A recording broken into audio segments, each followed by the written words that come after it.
At a time when our world faces an unprecedented energy crisis, the need for transformative solutions has never been more urgent. But within crisis lies opportunity.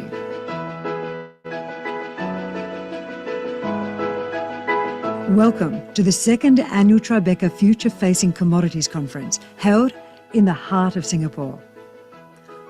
Over the next 3 days, we're not just discussing the challenges, we're diving deep into solutions, beginning with the technologies and resources that will pave the way to a carbon-neutral future. This is where the leaders of today shape the energy landscape of tomorrow, a gathering of minds ready to invest, innovate and inspire. Together, we will discover unparalleled investment opportunities, learn from the pioneers at the forefront of the energy transition, and connect with like-minded professionals committed to making a difference. The future is not just what happens next, it's what we create. Welcome to the second annual Tribeca Future Facing Commodities Conference.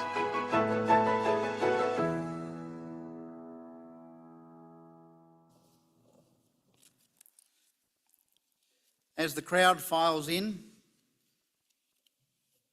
I say welcome to the second annual Tribeca Future Facing Commodities Conference. Nice little video there from the voiceover from our MC, Chrissy. But that explains a little bit about what we're about, what we're trying to achieve with this event. It's not just a mining conference, it's the process, it's the end result. I'll start with thanking our foundation sponsors, Tribeca.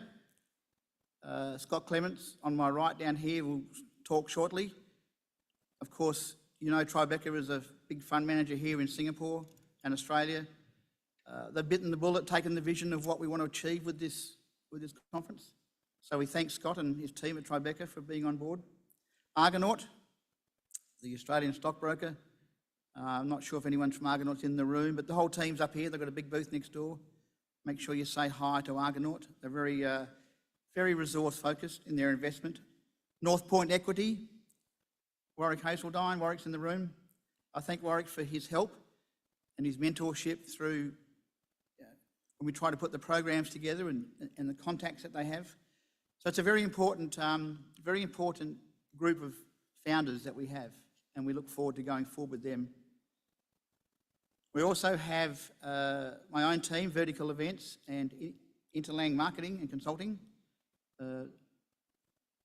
and all that leads into Resource Connect Asia. So it's Resource Connect Asia bringing you this conference. As I said last year, we've got a 5-year vision to turn this into a major mining investment event in the ASEAN region. And this year we've achieved a little more of the ASEAN people coming to the show. Next year, hopefully a few more. So that's what we want to achieve. We want to make it the place on the calendar for the ASEAN investment. I'd like to also thank some sponsors. SRK, of course, great sponsor. They also sponsored the drinks last night with the Mining Club. Intertech Minerals, we have the ASX, we have the Lind Partners. Mets are our name badge. Excalibur, Acacia are our diversity sponsor. They'll be on a panel later in the week. Benchmark, of course, giving a couple of keynotes. Digby is our ESG sponsor, and RPM Global for innovation. We thank all them. We also have PKF as our accounting and corporate sponsor. We have a few company sponsors, Ather Energy Corp, Azure. Now, a lot's going to be said about Azure in the next half an hour, so I don't need to say much. Gallon, of course, Gallon have got their brine operation in Argentina. And then we have on Thursday the breakfast sponsor, which is the West Australian Government. Also on the screen behind me, you'll see all our supporters and our media partners. Too many to name, but I'd just like to mention one in particular, and that's Omar from Spark Plus. He's sitting in the back row. He's been a great help and he's taken on board what we're trying to achieve, so we thank him for his efforts. But you'll see them all there. Make sure you contact them all during the week. go and talk to them. Some have booths, some don't, but they'll be around. The purpose of putting on an event like this is to draw attention to the region and draw attention to the investment that is needed in the decarbonisation world. As I said, it's not just a mining conference, it's a global event, and that's what we want to achieve. You'll see on the screen behind me a list of topics that we're going to cover over the next 3 days. It's quite extensive. In fact, it's very, very good. We have a lot of keynotes this year, and I want to thank a couple of those. We have keynotes from London, keynotes from the USA and Australia. We have a breakfast speaker on Thursday, Steve Oaken, talking about the US election, so that'll be interesting. But these keynote speakers have made a big effort and a big journey. Joe Lowry, the famous Joe Lowry, of course, is here in the room. We have Henry Sanderson from Benchmark, Michael Finch from London from Benchmark. And it's great that these people are getting on board and coming to our show here in Singapore. That's about all I want to say for now. It's now my duty or my pleasure to introduce the MC for the next 3 days, Chrissy Morrissey, and she'll take you through our journey on the race to go green. So Chrissy, welcome, and over to you. Thanks, Stewart. Good morning, everyone. How wonderful to be here. It's lovely to be your MC, following on from the success of last year's inaugural conference, and wonderful to see so many familiar faces in the audience, some of you who've travelled up from Australia and others that we met here last year. Now, as Stewie mentioned, it's a jam-packed 3 days. We've got lots to cover and lots to get through, and some really interesting and impressive people that have travelled from all over the world to be part of this event. Now, over the 3 days, I'm going to encourage you not just to listen, but to engage. I want you to ask questions, go up and talk to people and get information. And also it's the opportunity for you over the next 3 days to network. It's an unparalleled networking opportunity for all of you. So please make the most of it. I'm going to outline the mechanics of the day just before our first presenter gets up on stage. So we'll hold off on the details when I've got the majority of our presenters in the room, because it's really important that they hear those details. And a couple of things to point out, though, I would like to point you to. We do have a Wi-Fi connection, so the details are up here for you. So if you'd like Wi-Fi, that's there. It's also in your programs that are in front of you. We have published hard copy programs this year, but that's going to be slowly phased out as we all move to a more sustainable future as well. So the details are in there, and there is a code in the book. There's also a code up here I'll show to you, and that's for our event app. So as we phase out the books and the printed programs, we'll be going digital. So please make use of that app as well to get you around. All right, we're going to make these 3 days a cornerstone for solutions and also for growing our collective wealth, which we're very much looking forward to. To kick us all off, we're doing an education to start with, and the gentleman that's going to address you about that is, well, he manages Tribeca's Singapore office, corporate advisory group. That includes a 25-year-old multi-billion-dollar asset management business and private wealth arm. I'd like you all please to welcome to the stage Scott Clements from Tribeca.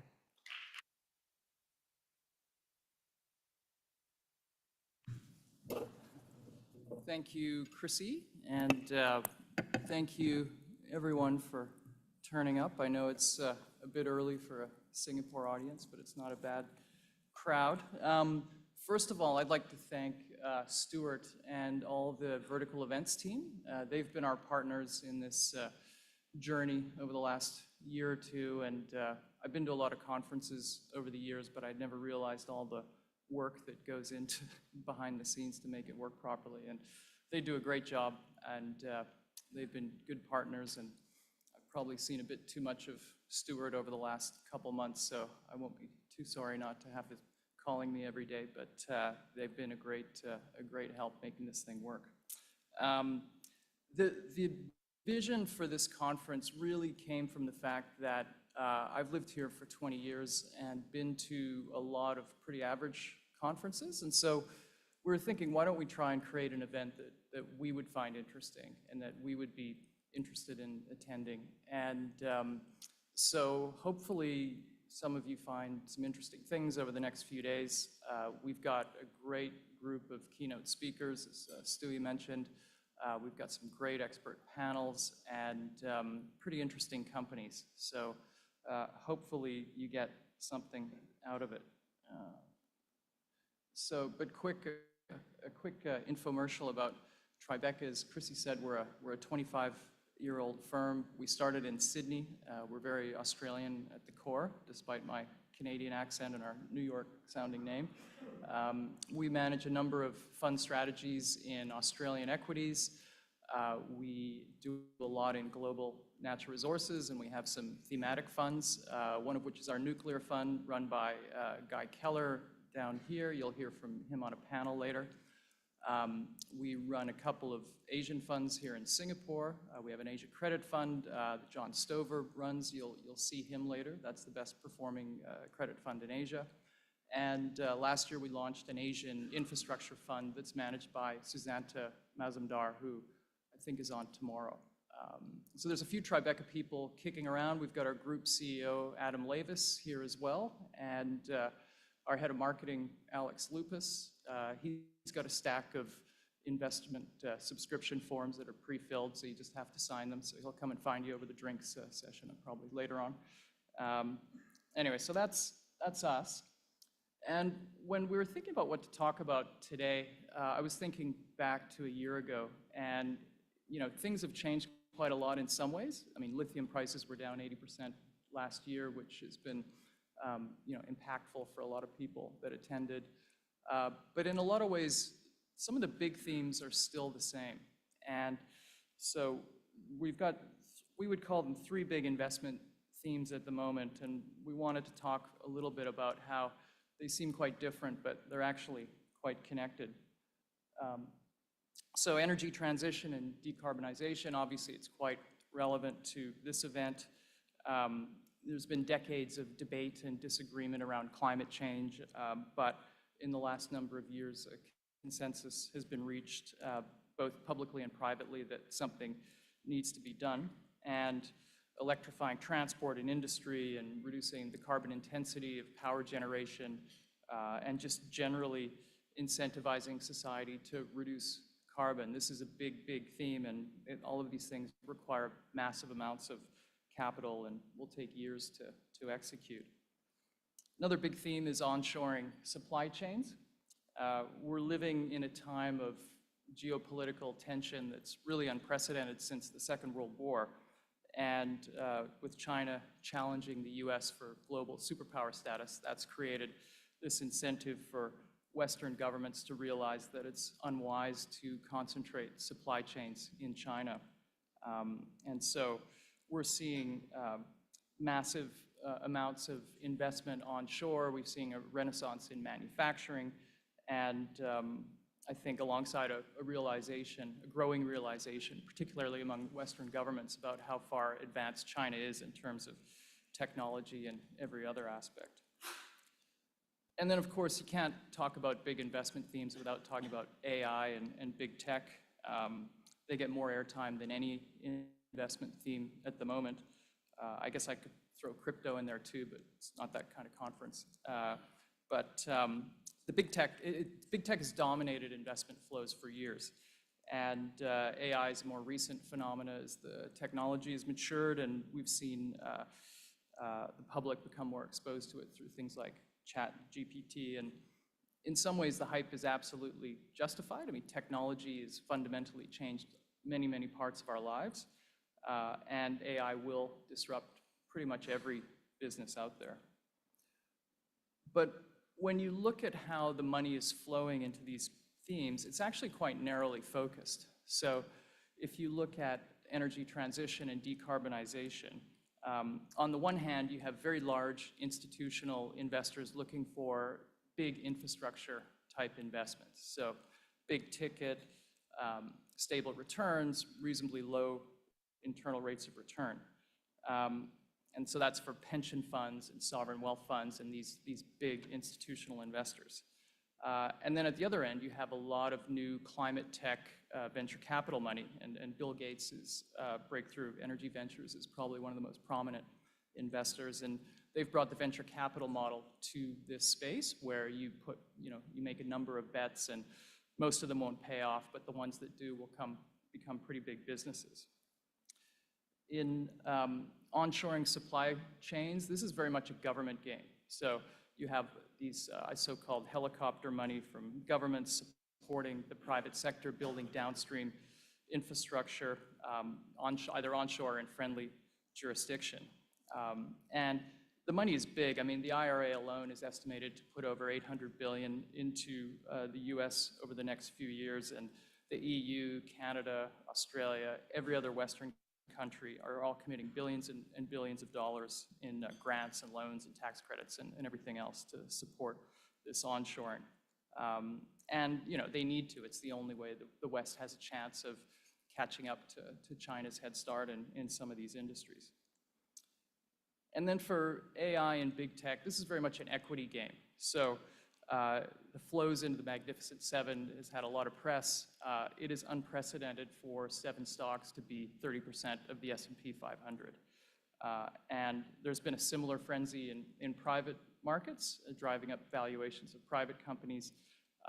But ironically, it's been the Magnificent Seven tech companies bidding up those companies instead of venture capital firms, just because the tech companies have so much financial firepower. So in all this, what's being missed, and the biggest thing is that there's going to be a massive increase in power consumption driven by all three. And unless it's clean power, then we're going to go backwards in terms of the goals for decarbonization. It's very hard to hit net zero when you're developing all this new technology that is very, very power intensive. The computing power required for the AI learning models is substantial, and we're getting more and more press talking about the increase of data centers that will be needed to support the new industry. And the reality is nobody really knows. There's some crazy numbers flying around. No doubt industry will adapt. I mean, NVIDIA's new chip is less energy intensive than the previous one, so there will be some adaptation. But it's pretty clear that the increase in power consumption will be substantial. And I mean, again, I won't throw out too many crazy numbers, but by 2026, a third of Ireland's energy consumption will go to data centers. In the US, which holds a third of data centers globally, in 2022, data centers consumed 4% of electricity in the US. 2026, it's estimated to be 6%, and by 2030, 10% of electricity consumed in the US will go to data centers, and that's McKinsey numbers. So what you have now is you have utilities globally scrambling around trying to figure out what is the demand forecast for energy, and the number is rapidly changing, and they're trying to figure out how do they fulfill this demand. And at the moment, the only source of clean baseload power that has been proven commercially is nuclear fission. And you'll hear more about this from Guy Keller later on today, I guess. But the market is in a supply deficit going forward, and with the forecast, just AI alone increase in demand, the 2030 supply deficit in uranium, 60% of that will be made up from AI-related demand. And that's assuming that nuclear maintains its role providing 10% of global power. So in addition to the power consumption, all of these big investment themes rely on upstream commodity supply, and that's not really being factored into by governments. Because if you are effectively duplicating downstream capacity outside of China, then by definition, you're increasing the demand for the commodities that are needed to feed that extra capacity. And there's no helicopter money going upstream. For example, a couple of weeks ago, Lithium Americas had a $2.3 billion loan from the Department of Energy in the US, but that loan can only be used for the downstream battery-grade lithium processing. It can't be used for the actual mining of the lithium. And so we could use a number of different commodities as an example. I mean, copper is the most ubiquitous. It's used in all kinds of energy transition applications. But we looked at the existing demand and supply curves for copper and added on incremental AI demand caused by increased data centers in particular, using an average of investment banking research. And we got the chart that you see there. And the base case, you see, it includes non-committed projects that we don't know if they will actually happen. Those are the lighter blue areas on the graph. And the dotted red line is the forecast increase in copper demand from AI-related data centers. And so that supply gap in 2030 is about 7 million tons globally. And to put that in perspective, the world's largest copper mine is Escondida in Chile. You can see it there. And that produces about 1 million tons of copper. And it's run by BHP in Rio. And so you potentially need 7 of those things to feed the increase in demand for copper alone. So if there is this problem, the question is, how will the supply gaps be solved? And there's a lot of money going into new technology. And it's very possible we'll have some big breakthroughs on the technology side. But the reality is, even the ones that do work, they will take years to be adopted commercially at scale by end users. Because the simple reality is, when you're an end user whose business depends on a new technology, you need to be very, very sure that it's going to work before you spend the time and money and commercial risk in implementing it. And so nuclear fusion would be a good example of that. There's a lot of proponents of nuclear fusion, and hopefully it works, but our view would be that's at least 10 years away from being commercially proven at scale by end users. So there is a lot of capital going into new technology solutions, and some of it will work, but it's pretty hard to hang your hat on that being the solution in the near term. And so what if we use the current extractive industry model to fill the supply gap? But unfortunately, I think as a lot of people in the room know, the industry has some structural issues. And the first one is that it just keeps taking longer and longer to bring assets from discovery into production. It's currently over 15 years. And that number used to be closer to 10 years. So it's not getting any shorter. And so any first-year finance student can tell you that if you're pitching an investment that doesn't achieve cash flow for 16 years to an investor, that's a pretty hard sell. Another structural issue in the market is the financing model for junior exploration companies. It's been funded almost solely by retail investors in public markets. About 85% of the capital stack for junior companies is in retail hands on average.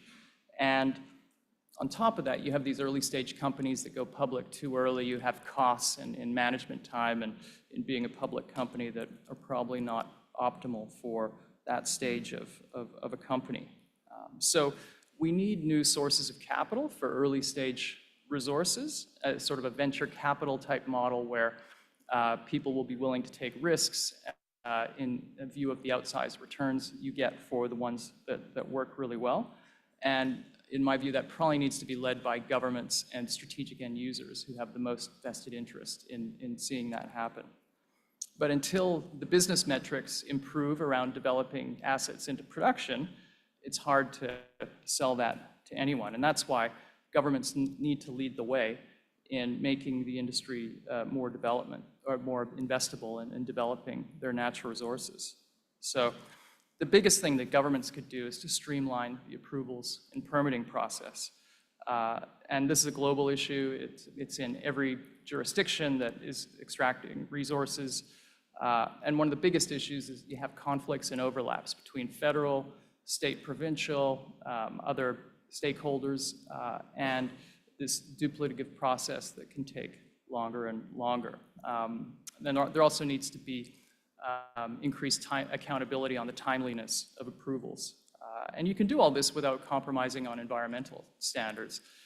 It's basically a question of cutting red tape. And if that can be done and you can reduce the amount of time that it takes to develop assets, then that's just finance 101. You have a much lower cost of capital for getting these projects out of the ground. So governments have shown they can act very quickly in times of crisis. We saw that during COVID. And so it remains to be seen if we're approaching one of those in the upstream extractive industries. The industry itself needs to do a better job of PR. The public is generally not aware of the good aspects of the extractive industry. They only hear the bad stories. I mean, the stat about Australian federal taxation covering the salaries of all the police and teachers in Australia, that's not widely known. There's dozens of countries around the world where mining contributes more than 10% to GDP. Australia's 10%, Indonesia's 12%, Mongolia's 20%, Chile's 15%, South Africa's 10%. And so the industry not only contributes substantial amounts of tax revenue and royalties, but it creates high-paying jobs, builds infrastructure, social infrastructure, et cetera. But it's also a very old industry. I mean, typically the industry is populated by, white guys in their 50s, and it needs to be made more attractive to the next generation of people. So then, what's the investment thesis? And we could look at a lot of things, but I think these are probably the two most impactful visuals. And commodities are very cyclical by nature, but the chart on the left shows what an extraordinary period of time we've been operating in. That's the Goldman Sachs Commodity Index against the S&P 500. And we've seen this protracted period of outperformance by the tech-led US equity markets. And it's hard to argue with the investment interest that these big tech companies are amazing companies, great businesses. You can't argue with that. But given the importance of extractive industries to the economy, it simply doesn't seem right that there's such a massive difference in the top 10 tech company valuations versus the top 10 battery materials valuations. I mean, the S&P 500 only has 2 mining companies. It's Freeport Copper Company and Newmont Gold Company, and that's it.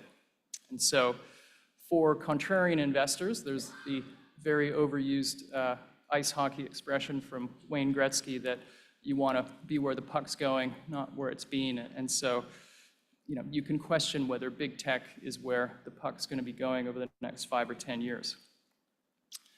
And we should all be reminded that the industry has shown that the sector can generate extraordinary returns in a bull market. Australia's 2 richest people made their fortunes developing iron ore that helped to fuel China's unprecedented growth and development over the past few decades. And make no mistake, it wasn't easy. People had to take risks. They had to, in some cases, get very leveraged for periods of time and find their way out of it. But more importantly than becoming multi-billionaires personally, they helped create wealth for the country through all the taxes and employment and development that spurred. And from John Rockefeller in the 19th century when he became the world's first billionaire and he founded Standard Oil, it's an industry that can create tremendous amounts of wealth and outside returns. And one could argue that a combination of this energy transition, decarbonization theme, geopolitical onshoring, and AI tech revolution in aggregate are much bigger demand drivers than China's industrialization. And so I'm going to leave a parting thought. 1 year ago today, this man, Tony, who will be presenting next, he will be presenting, and he spoke a year ago when his company was valued at 34 cents, and in that time it has gone up 10 times, and he looks very pleased with himself in the photo. I guess he knew something was going to happen. But they received a takeover bid from Chile's largest lithium producer and Gina Reinhardt's Hancock Prospecting, which is some food for thought given the previous slide. So for the investors in the audience, you should be spending some time over the next few days going next door, meeting the companies, talking to them about their business, and you may find your next 10-bagger as well. So thank you very much for your time, and enjoy the rest of the conference. Thank you.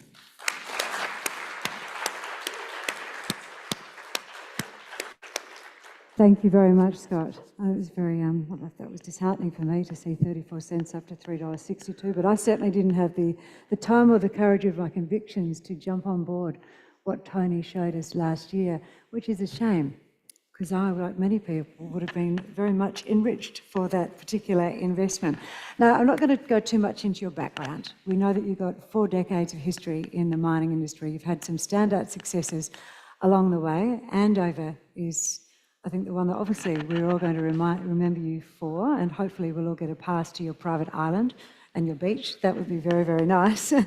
So today, very fittingly, Tony is first on our program, and he's going to go through the history of what it's taken to get Andover to where it was, and the failures and the successes along the way, and what it's taken to create this particular mine. Would you please make him, for one final time in his role as doing a company presentation on stage, Tony Rovira, representing Azure.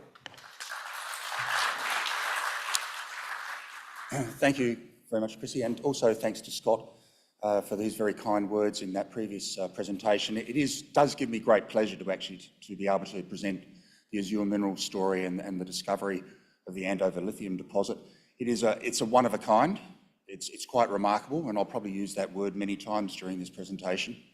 But it is an incredible discovery, and I'll take you through some of the history of that now and what it looks like, and where to from here. The usual disclaimer and statements, which can be found on the presentation and on our website. So, as Scott just mentioned, Azure Minerals is in the process of a change of control transaction, where they joint venture bid by SQM, Chile's largest lithium producer, and also Gina Rinehart's Hancock Prospecting. As you can see there, both of them have very large shareholdings in Azure at this stage.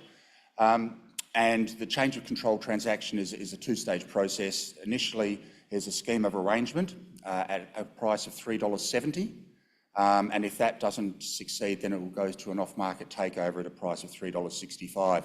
The shareholders meeting for the scheme of arrangement to vote on that is just under 2 weeks' time. So we'll be finding out very soon as to how successful the change of control is going to be. But at this stage, it is certainly looking very positive. So that share price there of $3.70 gives Azure a market cap of about $1.7 billion. And 12 months ago, when I stood up here, we had a market cap of under $100 million. So this is it's a huge uplift in terms of the value of the company. And as Scott mentioned, it's well over a 10-bagger, which is once again quite remarkable. And it's all about the Andover project. And Andover is a joint venture between Azure and Mark Creasy and his group. It's a 60-40 joint venture. We own 60%, and Mark Creasy is free carried through to the decision to mine for his 40%. The Andover project itself is obviously lithium is the main target out there at the moment, but we actually picked the project up 4 years ago for its nickel, copper, cobalt potential. We did discover 2 nickel deposits in the first 2 years, and then it's more recently, it's the discovery of the lithium that's been the absolute game changer. So just take you through what the project is at the moment. It's located in the northwestern part of Western Australia, so it's in the iron ore mining districts of Western Australia.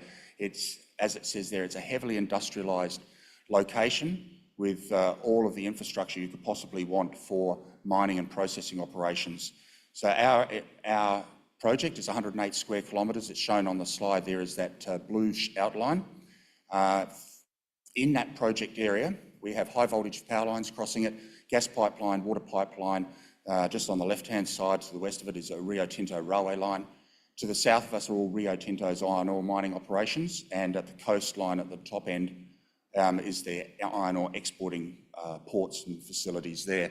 Offshore, there's Chevron and Woodside with all of their oil and gas production facilities, and then onshore on the Burrup Peninsula in the top left-hand corner is the LNG processing and export facilities. So this is an area where there is an incredible amount of infrastructure already in place, and for the Andover lithium project, it's a very, very valuable location. So if we zoom in a little bit into the project area itself, once again, the blue outline shows the 3 exploration licences, which total 108 square kilometres. Just to the north of us, we've got the town of Roebourne, which has a population of about 2,000 people, and that's where all our operations are based, so only 3 or 4 kilometres outside of the project area. There's a main highway that runs through Roebourne and then through the northern and eastern part of our project area, and then off that we have a lot of roads and tracks through there. Those red shapes you can see on there, they are the actual outcropping pegmatites that host in lithium mineralisation, and they're in a swarm it's like basically a triangular wedge, and all of the pegmatites are hosted within that triangular wedge. So it's about 9 kilometres east-west by up to 5 kilometres north-south. The areas which we've really focused on are those 3 white boxes, target areas 1, 2 and 3. Very clever names that we put on those, but those are the 3 areas where we've really focused our exploration up till now, and particularly areas target 1 and target area 3 are the 2 target areas which have really demonstrated substantial amounts of lithium mineralisation within there. So we started drilling in March of last year. That's when we put the first drill holes into there.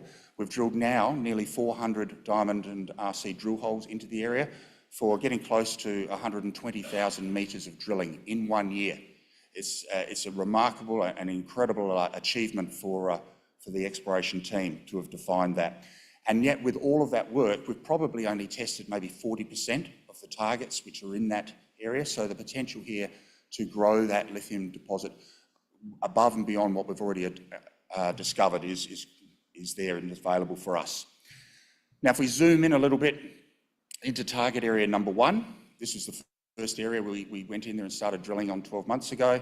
There's this swarm of pegmatites which are shown there in red, along with all the drill holes. That batch of drilling that we've done in there extends over a strike length of about 2.2 kilometres, and it's lithium mineralisation from bottom left, from the southwest all the way up to the northeast, and the mineralisation remains open in those 2 directions. It also remains open dip down as you go deeper towards the north.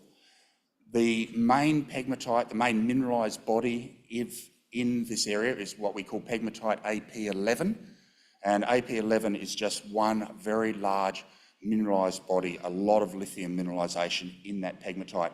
True widths up to 140 metres wide, which is unheard of elsewhere in the world. Good, really stood high-grade lithium grades in there as well. And it starts at surface and it goes all the way down to at least 500 metres vertically below surface on an angle. And we look at one of the cross sections, you can see there that the AP11 pegmatite is that really big red shape that's on there. The width of that mineralisation is very substantial, and as I said, it is probably one of the only ones in the world that are like this. Mineralisation starts at surface, goes down to, and it still is extending well beyond 500 metres below surface. And these are some of the drill hole intersections that we've been releasing over the last 6 to 9 months since the assays first started coming in. And you can see on the right-hand side, the right-hand column there, that is the true width. So that is how wide that body of mineralisation is in actual true width. And all of those intersections are well over 100 metres in width. And there is no other lithium deposit in Australia or around the world, with the exception of one in the DRC in Africa, which has been getting that many plus 100 metre true width intersections. This is one of a kind. And the other target area 3, which we've also been doing a lot of work on, a lot of drilling in there. This is slightly different. This is multiple pegmatites all stacked on top of each other. And those pegmatites are consistently in the range of 30 to 40 metres of true width. And the grade is slightly higher here than it is in that target area number 1. Once again, the drilling has demonstrated the mineralisation extends over 2 kilometres long from southwest to northeast, and it extends from surface to over 400 to 500 metres below surface as well. So there's a lot more mineralisation in here. So those 2 targets, numbers 1 and 3, are the guts of the whole lithium deposit within the Andover project. And this is a cross-section that shows some of those multiple stacked pegmatites. And here, the true widths are all in that sort of 30 to 40 metres in true width and consistent. And those mineralised pegmatites that contain the lithium are just like train tracks. Over that 2 kilometre strike length, they just are parallel to each other and they extend consistently and with really good continuity throughout them. So the areas, these 2 deposits are very, very large, and that's what has generated the exploration target. Now, we publicised this exploration target in August of last year to give the market an indication as to how big the potential was for Andover to host this the lithium mineralisation. And those are those three areas, the target areas 1, 2 and 3, which make up this number of 100 million tonnes up to 240 million tonnes. If the combined mineral resource is 100 million tonnes, that would put it about number 11 or number 12 in the world in terms of size. If it's at the upper end of the exploration target range and it gets close to 240 million tonnes, it would make it number 4 in the world in terms of size. So this is potential to be absolutely huge. And so where do we go to from here? Well, the exploration target is out there, it's public, people understand that that is the potential size of the mineralised bodies that we've got at Andover. But we also need to produce a mineral resource estimate. Initially, that was going to be in the first couple of months of this year, but we've kept on drilling and drilling and drilling, and we keep hitting more and more lithium mineralisation. So we've extended the time to do that initial mineral resource estimate out into the middle of this year. And we could still keep on going because we are still drilling and we are still hitting more and more lithium. So that initial maiden mineral resource estimate, middle of this year, scoping study should be completed by the end of this year. That includes not just the resource estimate, but your mining studies, metallurgical studies, process engineering, environment, heritage, community, all of those components that go towards that scoping study. And the intention is to have that finished by the end of this year. And then it will be done at a very high level, so at a very solid level. So that will be an easy step to go from the scoping study into the pre-feasibility study to a feasibility study, but get those development studies underway and advance the project as quickly as we can. And that's certainly the intention of the two bidders for the company, SQM and Hancock, as they would both like to see the project being accelerated as much as possible. So here's the timeline of what's happened in the past 12 months since I stood up here and we talked to them. All we had at that stage was we had a few rock chip samples with high lithium grades within it. So it was basic grassroots exploration at that stage. And you can see in green on the left-hand side there, that's where the Future Facing Commodities Conference was. It was held last year. And the share price when we came here was 33 cents. 3 days later, it was 43 cents. And there were some people in the audience who had bought shares in that time, and they were very, very happy. Came up and saw me on the last afternoon and basically said, thank you very much. I don't know if they held on, but certainly the share price has gone up a lot since then. So as you go through that timeline, you're looking at the discovery, then at the confirmation of the potential size of the project, of the deposit with the exploration target, and then the various takeover offers or expressions of interest for change of control transactions were coming through from SQM, and then more recently from the combined bid of SQM plus Hancock. And you can see the share price has gone all the way up to $3.70, and this is a similar slide to what Scott just showed us earlier. Basically, it's a 10 or 11 bagger. It's gone from 30 odd cents to $3.65 trading today.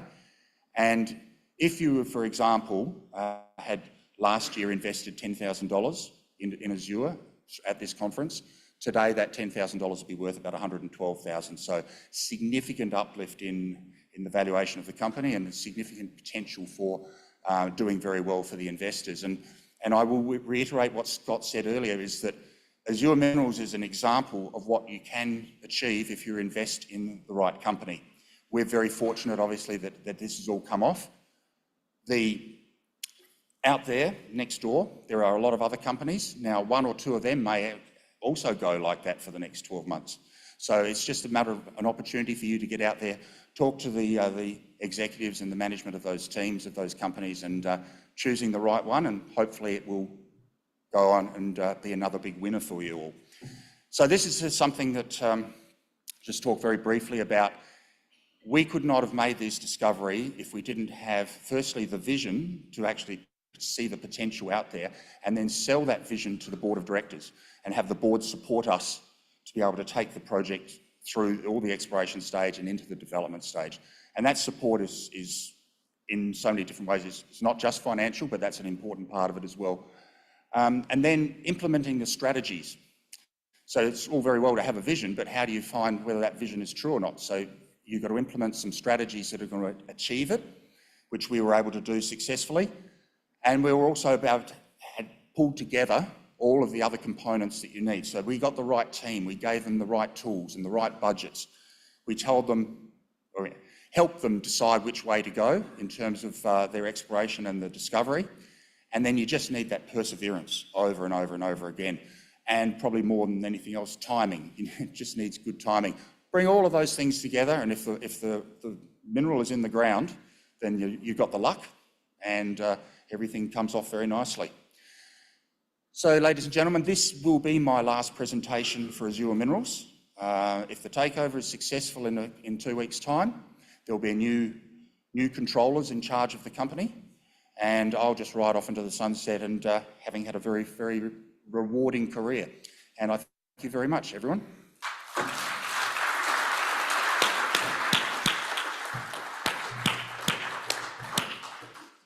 Well done, Tony. Congratulations. What a great, great story and a great inspiration for us to start off today. All right, less than a week ago, our next presenter on stage announced a CRF of $200 million for the company that he is CEO of. I'd like to welcome Brendan Harris up to the stage. Now, Brendan commented, no? Ben, is Ben coming up, is he? Yes? Now, do you know there's something very sad here? You're going to have to talk to me a lot closer, because there's two things have happened to me in the world of technology. You talked about things getting smaller, Scott Clements. No, don't do that. I've got things to say about you, Ben Crowley. Come on up here. I've actually had to take off. I've got hearing aids after a diving incident about 20 years ago. I've had to take one off to do with the microphone here, which I've just slapped, and our audio operator will be most upset with. I've also had to take off my beautiful South Sea Pearl, Australian gold and diamond earring. So I look perhaps like a demented pirate on your stage today, but it's left me a little bit underwhelmed. All right, Ben Crowley. So you're going to talk obviously about this 200 CRF. You've got that coming up, yeah? Yeah, we can certainly talk about that. That was impressive too. So you first really appeared on most of our investing sort of radars back with Decarbonisation. That was 3 years ago in WA. Correct. But you do have a plan for world domination as far as copper goes. So we listen with interest to what you have to say with us. Please make him very welcome, everyone. Thanks, Chrissy, and sorry for the late change of presenter. So good morning, ladies and gentlemen. I'll introduce myself very briefly. My name is Ben Crowley. I'm the Head of Investor Relations at Sandfire Resources. I've been with the company since around 2021. Prior to that, I was with Macquarie for 10 years, where I was an equity analyst, so working on the sell side. Prior to that, again, I was actually, when I had a real job, I was a geologist, an exploration geologist for a number of years, and then also worked up in the Pilbara for a number of years as well. So from there, thank you to Tribeca, Argonaut, and to North Point for hosting the conference and inviting us along. It's a great pleasure to be here. And thank you to all of you in the audience as well. I appreciate you taking the time out to come and learn a little bit more about Sandfire. And of course, first I must make that apology for Brendan. So Brendan, our Managing Director and CEO, who has been unexpectedly held back in Perth. Otherwise he would have been here and would be presenting. So he sends his apologies. So on to Sandfire.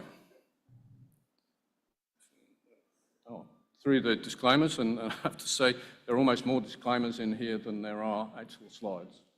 So, moving to Sandfire, it's fair to say that Sandfire is a very different company today from what it was 2 years ago.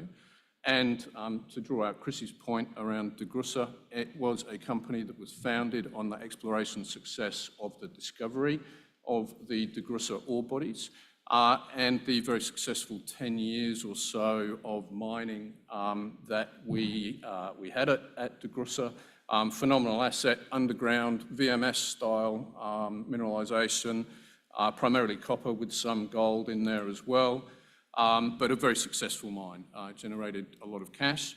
The company spent a long time trying to recreate that success and find another Decarbonisation. Sadly, we weren't able to achieve that, and Decarbonisation has now transitioned into, well, to care and maintenance and now into closure and rehabilitation. But needless to say, Decarbonisation provided really the springboard, if you like, for us to begin what we call our transformation into a global business.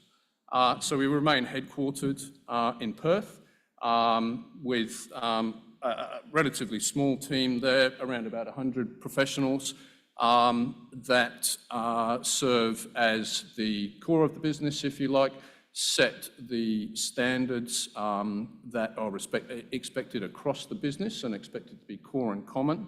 But then really we run a very sort of what the text would call an architect model, where we give the assets a high level of accountability for delivering on our targets. So moving from there, over to Spain, southern Spain, we acquired the Muchtazar asset there, a producing asset, bought off Trafigura back in 2021. We completed the transaction in 2021. It's a very modern, or really the most modern processing hub, we believe, in the Iberian Pyrite Belt, which again is one of the world's preeminent VMS systems on the planet. And we're currently producing around 100,000 tonnes of copper equivalent there, so that's roughly 50,000 to 60,000 tonnes of copper, along with another 100,000 to 110,000 tonnes of zinc, and a little bit of lead and some silver to go with that as well. Now, we're currently running at a record 4.6 million tonne throughput rate there. We have 3 underground mines with that one central processing facility. And really, over the last couple of years, it's been a process for us of building our geological knowledge of the asset, building our technical knowledge of the asset. The previous owners didn't pay much attention to a lot of things that we as miners think are incredibly important to the success of mining operations. And we're really working on building consistency and credibility at Muchtazar in those operations. Moving down to Southern Africa and to Botswana. We actually acquired the Motheo project there back in 2018, so prior to the Muchtazar transaction. We acquired an exploration company called MOD, which had made a discovery at the T3 deposit, and they'd moved that project to a point where it was notionally shovel ready. They had feasibility studies done, permitting was well advanced, and we thought it looked like a great opportunity. So we acquired that back in 2018, as I say, and we've found that Botswana so far has been a fantastic place to operate. Very supportive government, actually ranks number 10 on the Fraser Institute Index for Investment Attractiveness. So, as I say, it's been a great place to operate so far. And we managed to bring that project to fruition from acquiring it in 2018 to declaring commercial production on phase 1 of the project, which is initial 3.2 million tonne throughput rate. And we declared commercial production on the 1st of July in 2023. So unfortunately not going to do too much to change Scott's 16 years of project delivery. But we think we've done rather well there, and as I'll talk about in a little bit, well, maybe Muchtazar has also delivered new ore bodies in a very short period of time. The Magdalena deposit there, which is one of the 3 mines, was discovered in 2015 and was in production in 2018. So it can be done, albeit on a relatively small scale, and I think probably talks very much to jurisdiction and the importance of jurisdiction and being in the right place with, as I've said, supportive governments, with permitting processes that can be navigated. So we are very pleased with how things are going in Botswana at Motheo. So I mentioned that the initial phase was 3.2 million tonnes. We discovered the A4 deposit, which is around 8 kilometres away from the processing facility and the T3 deposit. We discovered that whilst we were finalising the study works, so we actually expanded the project before we'd even reached the final investment decision on it. So we're now ramping that up to 5.2 million tonnes, which is the ultimate throughput rate there, and that is again going rather well for us. We're quite pleased with that. We have seen on a daily basis throughput pushing up towards 6 million tonnes. So hopefully there's a little bit more for us to squeeze out of that as well. And then just over here in Montana, in the US, we have the Black Butte project. We own that. We're the majority owner, 87% owner of TSX-listed Sandfire America, and we have ownership of the project through that. There's been a legal challenge, again, talking to jurisdiction. There's been a legal challenge to the permit of the project. Permit was issued some years ago. We've been navigating through that legal process, and we have recently been told that that the Montana Supreme Court has voted in favour of us on all counts there, and we now have a pathway to production. So where does all that leave us? So in the short term, 50% growth in copper equivalent production out to FY25. Now that's primarily driven by Mateo, but over and above that, we believe that we have opportunities to grow MPV on a per share basis, of course, because that's ultimately what we're here for, is to grow value for our or increase value for our shareholders, and doing that by terming out our reserves, by extending our mine life at our two operations. And this really goes, I think, to the heart of the Sandfire investment proposition, and that is to term out those reserves. At Matsa, we currently have a mine life around 8 years. At Mateo, 9 or 10 years on current reserves. And what we are working on at the moment is a 3 to 5 year plan to increase the reserves in front of us to around 15 years. So that means replacing, obviously, depletion over those 3 to 5 years as we work out and drill out the targets, which I'll show you just now. So ultimately looking to have something like 20 years in front of both of those. And really this is, again, part of the Sandfire strategy, is to establish processing hubs in areas that we think have regional prospectivity, and then to build out from that point. So turning to Mateo, as you can see here, we have the T3 open pit and the processing plant down here. A4 approximately 8 kilometres away. 20 kilometres or so away, we have the A1 project. Much like Tony, our geologists aren't particularly imaginative when it comes to naming targets and ultimately ore bodies. So what we're doing here is that we have a drill program at A4 where we believe that we can extend mineralisation there by approximately 1 to 2 years. We also have footwall extensions at T3, which we are currently drilling, and I'm told this morning that we have intersected mineralisation there, and no better place to find additional mineralisation than in the footwall of your pit, where just steepening up the pit wall should hopefully yield additions to mine life. So we think we might have another 1 to 2 years there.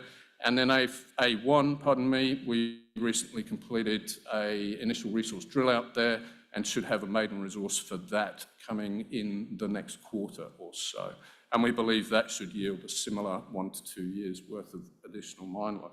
So overall, that really taking Mateo up to from 10 years now. Hopefully that gives us a start on getting up to the sort of 13, 14 year range in terms of mine life. And then beyond that, we have a very large regional package, much larger than this. This is just the mining lease around the mine. But we have exploration ground which runs from near Maun up here, some 250 kilometres down to the Namibian border, and is a place that we think is very prospective for additional discoveries. Turning to Matsa, really here it's about a change in view, a change in maybe perspective is a better way of putting it, and taking a longer term view, really based around the well-known longevity of the Iberian Pyrite Belt, and that's in contrast to the previous owner that had a much shorter term view and really operated the asset for the benefit of their downstream business. So one of the key opportunities that was identified by our team during the due diligence for the transaction was the value that improved ore body knowledge could deliver. And the team over the last 2 years have been working on that, and we've seen some very early success. There's still an awful lot more work to be done, but we've certainly seen some early success, and if you like, what we like to think of as proof of concept in their reinterpretation. So the guys and girls went back, relogged, reinterpreted, and extracted a lot of additional information, metallurgical information, lithological information from the core library, and turned that into a holistic reinterpretation of the mineralised system. And that yielded, as I say, very early success. We discovered this at plan view here at San Pedro. This is the Aguas Tenidas mine, all the underground infrastructure there, and some 100 to 150 metres away, the guys discovered the San Pedro zone. We currently have mineralisation there defined over around 700 metres of strike, with another 1.8 kilometres of strike to go. So overall, we think that represents maybe a 15 to 20 million tonne opportunity, which Mats are producing at, let's call it, 5 million tonnes a year or thereabouts, obviously starts to build on that thematic of pushing out our reserve life. Then at Olivo, this is at Magdalena, the other of the two northern mines. Massa Olivo in here, an area that was previously thought to be void, or devoid of mineralisation, I should say. Reinterpretation changed that view. It was drilled and we discovered mineralisation there. And so the key target for us, in addition to the strike length here at San Pedro, is this large EM plate that we generated off a downhole survey done off this hole here. This is currently being re-drilled. This hole actually missed the mineralisation, or the mineralised horizon, but we're drilling following up with that, and we hope to have results on that in the very near future. So, in summary, 50% production growth from here out till FY25, the end of FY25, as I say, driven by the ramp up of Mateo.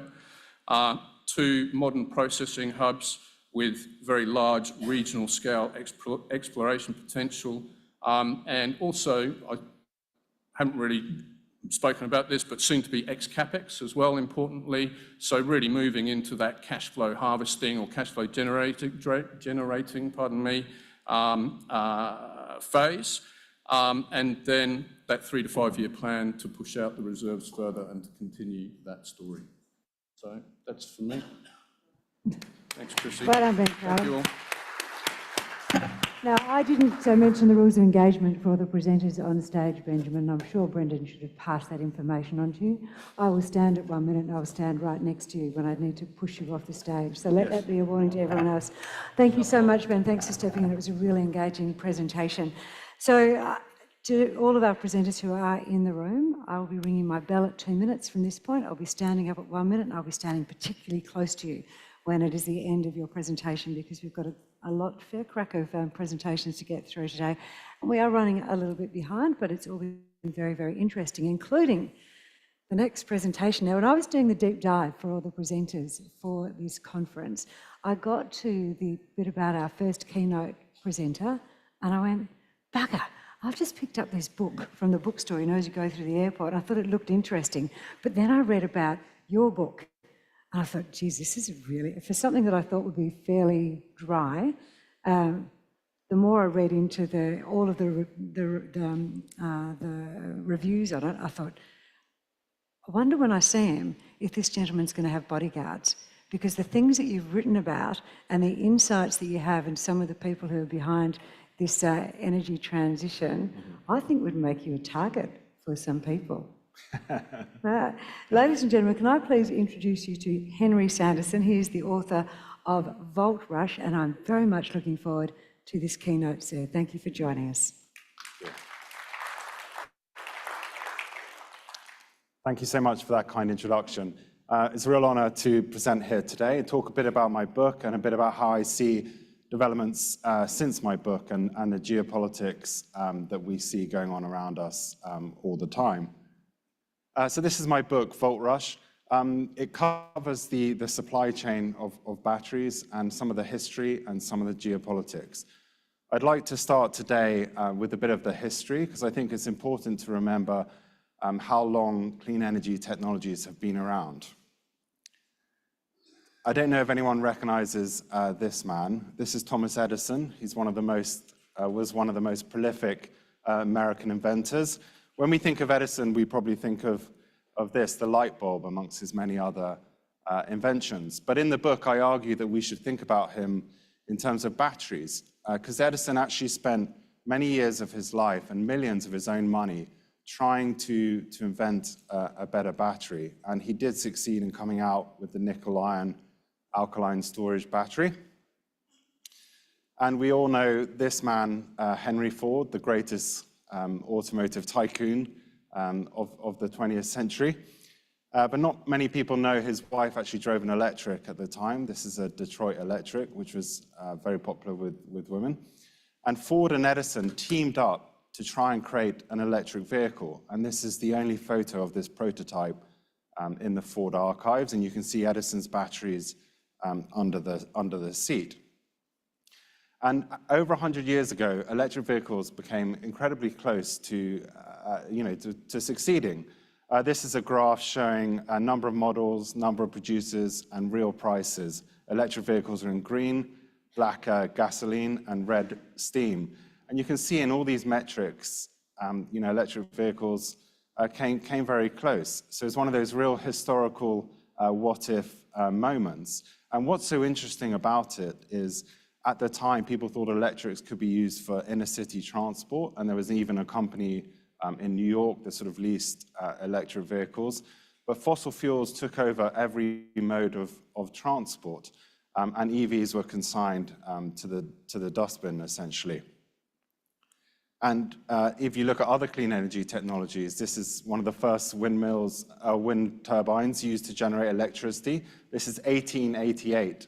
Charles Brush in America built this wind turbine in his backyard, and it charged a number of batteries in his laboratory in his basement. A year earlier, in Scotland, James Blythe also developed a wind turbine to generate electricity. So these are really quite old technologies that have taken us a long time. One of the unfortunate things is, after that initial burst of enthusiasm, as I said, fossil fuels took over every form of transport. We entered the oil age and the geopolitics of the oil age, which I argue in my book sort of left a long scar over the 20th century. And we saw a number of geopolitical implications, the rise of the Middle East. But now we're entering the clean energy age, finally, after many, many years. And I'm very interested in the geopolitics of this clean energy age. And in the book, I look at one of the key technologies, which is batteries. Because if you're talking about replacing the 2 billion cars on the road, we're going to need a lot of batteries. If you're talking about energy storage, helping intermittent renewable energy integrate into the grid, we're also going to need a lot of batteries. So today, I'll just briefly talk about three things that I think are important. This energy transition is creating new winners and losers. This is happening very, very quickly. Much quicker than I thought. Why raw materials are the key bottleneck. This is something where I work now, benchmark mineral intelligence, we spend a lot of time looking at. And third, what happens to costs when you reshore some of these supply chains at a time of high inflation? Since my book came out, we've seen this issue come to the very top of the political agenda, and real efforts to try and localize and reshore these supply chains. And I'll talk a bit about that as well. So just first, the new winners and new losers. We're seeing all sorts of countries become very important in terms of clean energy and clean energy supply chains. I list some of them in this list. Australia, obviously, for the minerals. Canada, likewise. Indonesia for the nickel. Countries like Democratic Republic of Congo for the cobalt they have. Chile and Argentina for lithium. Europe and Sweden as well. I was just recently in Sweden, and there's a lot of activity there around battery production, anode production, and sodium-ion batteries.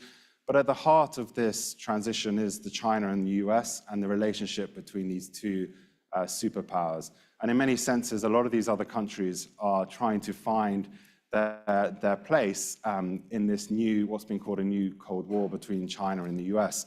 Do they try to hedge themselves between these two countries, or do they align fully with the US? We've seen Canada take steps to forcibly expel Chinese companies from investment in Canadian lithium and really align with the US efforts to promote new supply chains. Australia also has done that. But countries like Indonesia, Argentina, Chile, they're much more, they're much more open to Chinese investment and supplying China. And for a lot of developing countries, the China-US sort of conflict, they don't necessarily see that as their conflict. They want the benefits of the energy transition, they want the jobs, economic development, but they would much rather the West spends money helping them combat climate change, helping them develop their economies, rather than help the US and China essentially fight each other and try to disentangle their economies. So when we look at the battery supply chain, it goes all the way from extraction to the electric vehicle, but the crucial thing is there's a number of steps in between. And as Scott mentioned earlier, developing a new mine, I put at the bottom the timescales. He said 15 years, it can take longer. So there's a fundamental mismatch between the time it takes to develop the mines and then the other steps in the supply chain. In China now, they can build chemical processing, cathode and battery cell manufacturing in about a year, actually much quicker than I put here. So they can really build these plants extremely quickly, but it's the mines that is the sort of limiting factor in terms of time it takes to develop them. Battery demand obviously was around 1 terawatt hour, I think last year. It's going to more than triple this decade, but you can really see how electric vehicles are really going to be the dominant driver of lithium-ion battery demand. And this is quite key when you think about new technologies, especially energy storage technologies that might offer great potential different materials, but can they compete on costs with the EV batteries because of the sheer scale of battery production that's going to electric vehicles? Longer term, we're looking at hundreds of terawatt hours that we need for this energy transition to get to net zero. I think Elon Musk says around 200 to 300 terawatt hours, so 20 terawatt hours a year. That's a sort of longer term view, but it gives you an idea of the scale of battery production that we need, from 1 terawatt hour up to 20 terawatt hours. And the implications on raw materials are really quite significant. With lithium, around 12 million tons, up from around 1 million tons at the moment. So we're really in the early stages of this energy transition. And the sheer scale of, as I said, those 2 billion cars on the road, and then you add in the energy storage demand as well. We did a rough calculation, a benchmark, taking the average mine size. How many mines would you need? It's over 300 new mines to meet demand by 2035. And the interesting thing is, by 2035, even if you take recycling into account, there's not that much difference. We do need these new mining assets. As we come to later in the decade, we are going to see shortages in lithium, nickel, and cobalt. So we need, if you take into account how long it takes to build these mines, we need that investment now to get that supply at the end of the decade. Just talking about China's dominance, I think it's really key to stress where China is dominant and where it's not. China's really extremely dominant on the processing side and the cathode and anode production and battery cell production. But the raw materials is actually still very reliant on imports, like it is for oil and gas. So if you think of China's perspective, they need to secure these raw materials outside their borders, yet they face an increasingly hostile world. As I said, Canada has stopped Chinese companies from investing in lithium, and we're probably going to see more of the same. So they need these raw materials to feed the other sectors, the industrial sectors that provide the jobs and economic opportunity in China. So that's why we do see Chinese investment in African lithium, lithium in Argentina, etc. And also the development of domestic lithium within China. China is really thinking of energy security, as is Europe and the US. So for them, a combination of coal, which they have domestically, coal plus renewables, charging electric vehicles will help them reduce their oil import. So whatever they can do to get more raw materials they need that. And likewise, flipping it around for the West, where we are really vulnerable is the processing side and the cathode and anode side, whereas the mines, Australia is obviously a key Western ally, and Canada has mines, but it's really these other steps that are energy intense, require a lot of technical expertise, and are very difficult to compete with China on cost that are the West's vulnerability.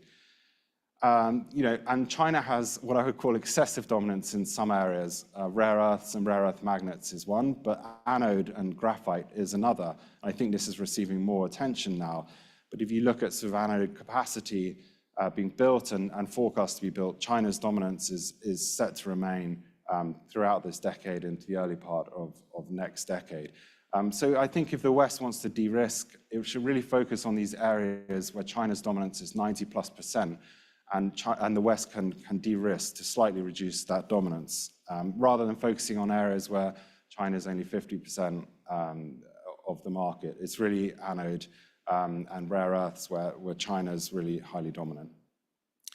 This is a picture of Xi Jinping visiting a cathode plant in Hunan recently. It was his first visit after the National People's Congress. And I think it really signifies to me how China and how Xi is going to continue to support those areas where China has dominance and really put its pedal to the metal to increase those areas. They fit perfectly into his view of new productive forces, high-tech manufacturing. So we shouldn't be surprised in the West, that China will respond to our efforts to de-risk, our efforts to reduce reliance on China, and they will continue to expand investment and capacity. If you look at another area where China is dominant, PCAM, which is the precursor material. So once you've processed the materials, you need to produce PCAM before it goes into the cathode. Again, we see China 90% capacity out to 2035. So this is yet another area where China's dominance is really extreme. And China has not only become dominant, it's over-invested, and we've seen this year a lot of plants being idle or underutilized. But if you look at something like LFP cathode, there's massive overcapacity, and China could afford to supply the entire world with LFP cathode materials. So this is really putting pressure on prices just at the time when the West is trying to de-risk and trying to build its own supply chain. You can see LFP prices for LFP cathode material have fallen quite significantly. So good news for electric vehicles, but makes it more difficult for the West to de-risk. Longer term, we think raw materials are important. As I said, they're one of the key bottlenecks because we still see NCM batteries, nickel, cobalt, manganese batteries playing a significant role for longer range vehicles, for premium vehicles, and for markets like the US where people want more range. So we do see, despite the rise in LFP, that we will see both chemistries maintaining dominance. And this has huge implications for countries like Indonesia, which, as I said earlier, is very dominant in nickel. They're going to play a really key role this decade. Yeah, US back in the game. I'll just talk a bit about the Inflation Reduction Act and how significant a piece of legislation this is. This wasn't in my book. It came out after my book was published. But, growing up, we became so used to the US never doing anything when it came to climate legislation. And Obama had very similar goals in terms of stimulating clean energy technologies in the US, getting the jobs from the energy transition, but he couldn't quite manage to get Congress to pass legislation. So the IRA is extremely significant. Not a single Republican vote, but they still managed to get this legislation passed. And what we see in the IRA is very protectionist measures and very similar to how China has developed its clean energy industries. So it's like the US trying to outdo China. And in particular, this is when it comes to critical minerals, you can get the 3,750 tax credit. So when someone buys an EV, they can get money off the EV purchase price. But the materials have to be mined or processed in North America or free trade agreement countries. And more significantly, they introduced a rule saying foreign entities of concern cannot be involved in this supply chain. China being the most significant entity of concern. And they further defined this as a foreign entity of concern is a company where 25% or more is owned by a company linked to the state of Chinese state or government or based in China. And this really brings to the heart the challenges of localizing these supply chains, because many countries don't have FTAs with the US. And in addition, the rule on foreign entity of concern is a rule that the US can't really win because it either creates loopholes that they can be accused of using taxpayer funds to benefit China, or they're too strict and not enough EVs get the tax credit, therefore defeating the very objective of Biden's rule. So here you can see why. I mean, when it comes to nickel, we forecast only 13% IRA compliant, 73% coming from Indonesia, China, and Russia. And if you look at cobalt supply, it's very similar, 83%, DRC, and Indonesia is becoming a big producer. So countries without an FTA with the US. And if you look at the processing side, nickel sulfate, most of it would be classed as foreign entity concerns or processed within China. And cobalt, the same process within China. When it comes to lithium, similarly, while lithium's extracted in South America, Australia, China really has quite a dominant portion of the processing. But within that portion, a lot is owned or invested in by American companies, such as Albemarle or Livent, or now what's called Arcadium Lithium. And those assets, because they're within China, would count as a foreign entity of concern, even though they're invested by an American company. And the cost difference is huge. Arcadium Lithium said they built lithium processing in China for $20 million for a new plant, and they said in the US that would cost $200 million. So we can see a 10 times cost difference. And we're seeing at the same time as these these IRA restrictions coming in, that costs are increasing for a lot of projects in the West. So how do we compete with China? I'll just offer a few thoughts. I do think innovations that are low cost and more sustainable are the way to go. We can't have innovations that add to the costs. We need to have innovations that can somehow cut the costs of processing or enable the West to have some sort of cost advantage. Using hydropower, using renewable energy can help to lower the carbon footprint and potentially cut costs. And government subsidies, of course. We need to see some sort of political continuity to maintain the support for this sector and somehow make sure it's not vulnerable to electoral cycles or domestic politics. And I think that's really key. Eventually, we could create new supply chains where, unlike now, where everything goes to China, everything's shipped to China, and electric vehicles are shipped back to Europe. We could see minerals from Australia go to Europe to be processed or from elsewhere. So that's sort of the vision and the hope, but it's not going to be easy to get there. Technological innovation, as I said, something like direct lithium extraction could improve the yield, improve the efficiency of lithium extraction, but also unlock lithium in North America or other areas that, again, could help the West build up these supply chains. I talked about government subsidies being important. What we're also seeing is friendshoring and the idea that countries can come together to compete with China. It's not as simple as it sounds. And the Inflation Reduction Act caused a lot of backlash in Europe, and a lot of investments that were going to be made in Europe have gone to the US. So there are tensions in this arrangement. But this, I think, is a way to a strategy to pursue, because if all these countries get together, there is enough there to create new supply chains and really focus on the task. And real money is starting to come out to mining. I think Scott mentioned earlier the DOE loan to Lithium Americas for lithium processing. But this is big money, right? This is real money.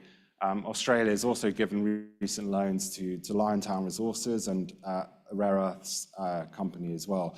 So we're seeing real money come out for the first time into these projects. And I talked about clean energy, hydropower. Quebec is another area that's becoming a cluster due to the low carbon footprint of its hydropower.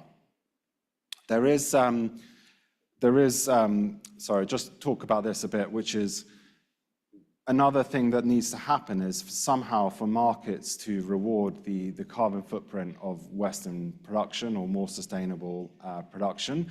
We're not there yet. At the moment, automotive companies won't pay a premium for more sustainable supply or battery production. But I think eventually we could get to a situation where a slight premium emerges, and that's the kind of thing that would also help drive Western build-out of supply chains. And recycling as well. If you think about it at the moment, China's exporting all these lithium-ion batteries and EVs to Europe and the US. They are, in essence, giving us these materials that have been processed in China that we can then use and recycle. So if we can keep hold of the batteries that we import and the EVs that are within Europe, then we can get a hold of quite significant resources in the future, 2030s plus. In addition, as we build out these supply chains, we're going to generate a huge amount of process scrap, waste scrap from all these gigafactories that we can also use in the near term. And we forecast 78%, I think, by 2025 will come from this process scrap from gigafactories. Final thought also is, do we use this energy transition to rethink mobility, think about how we get around?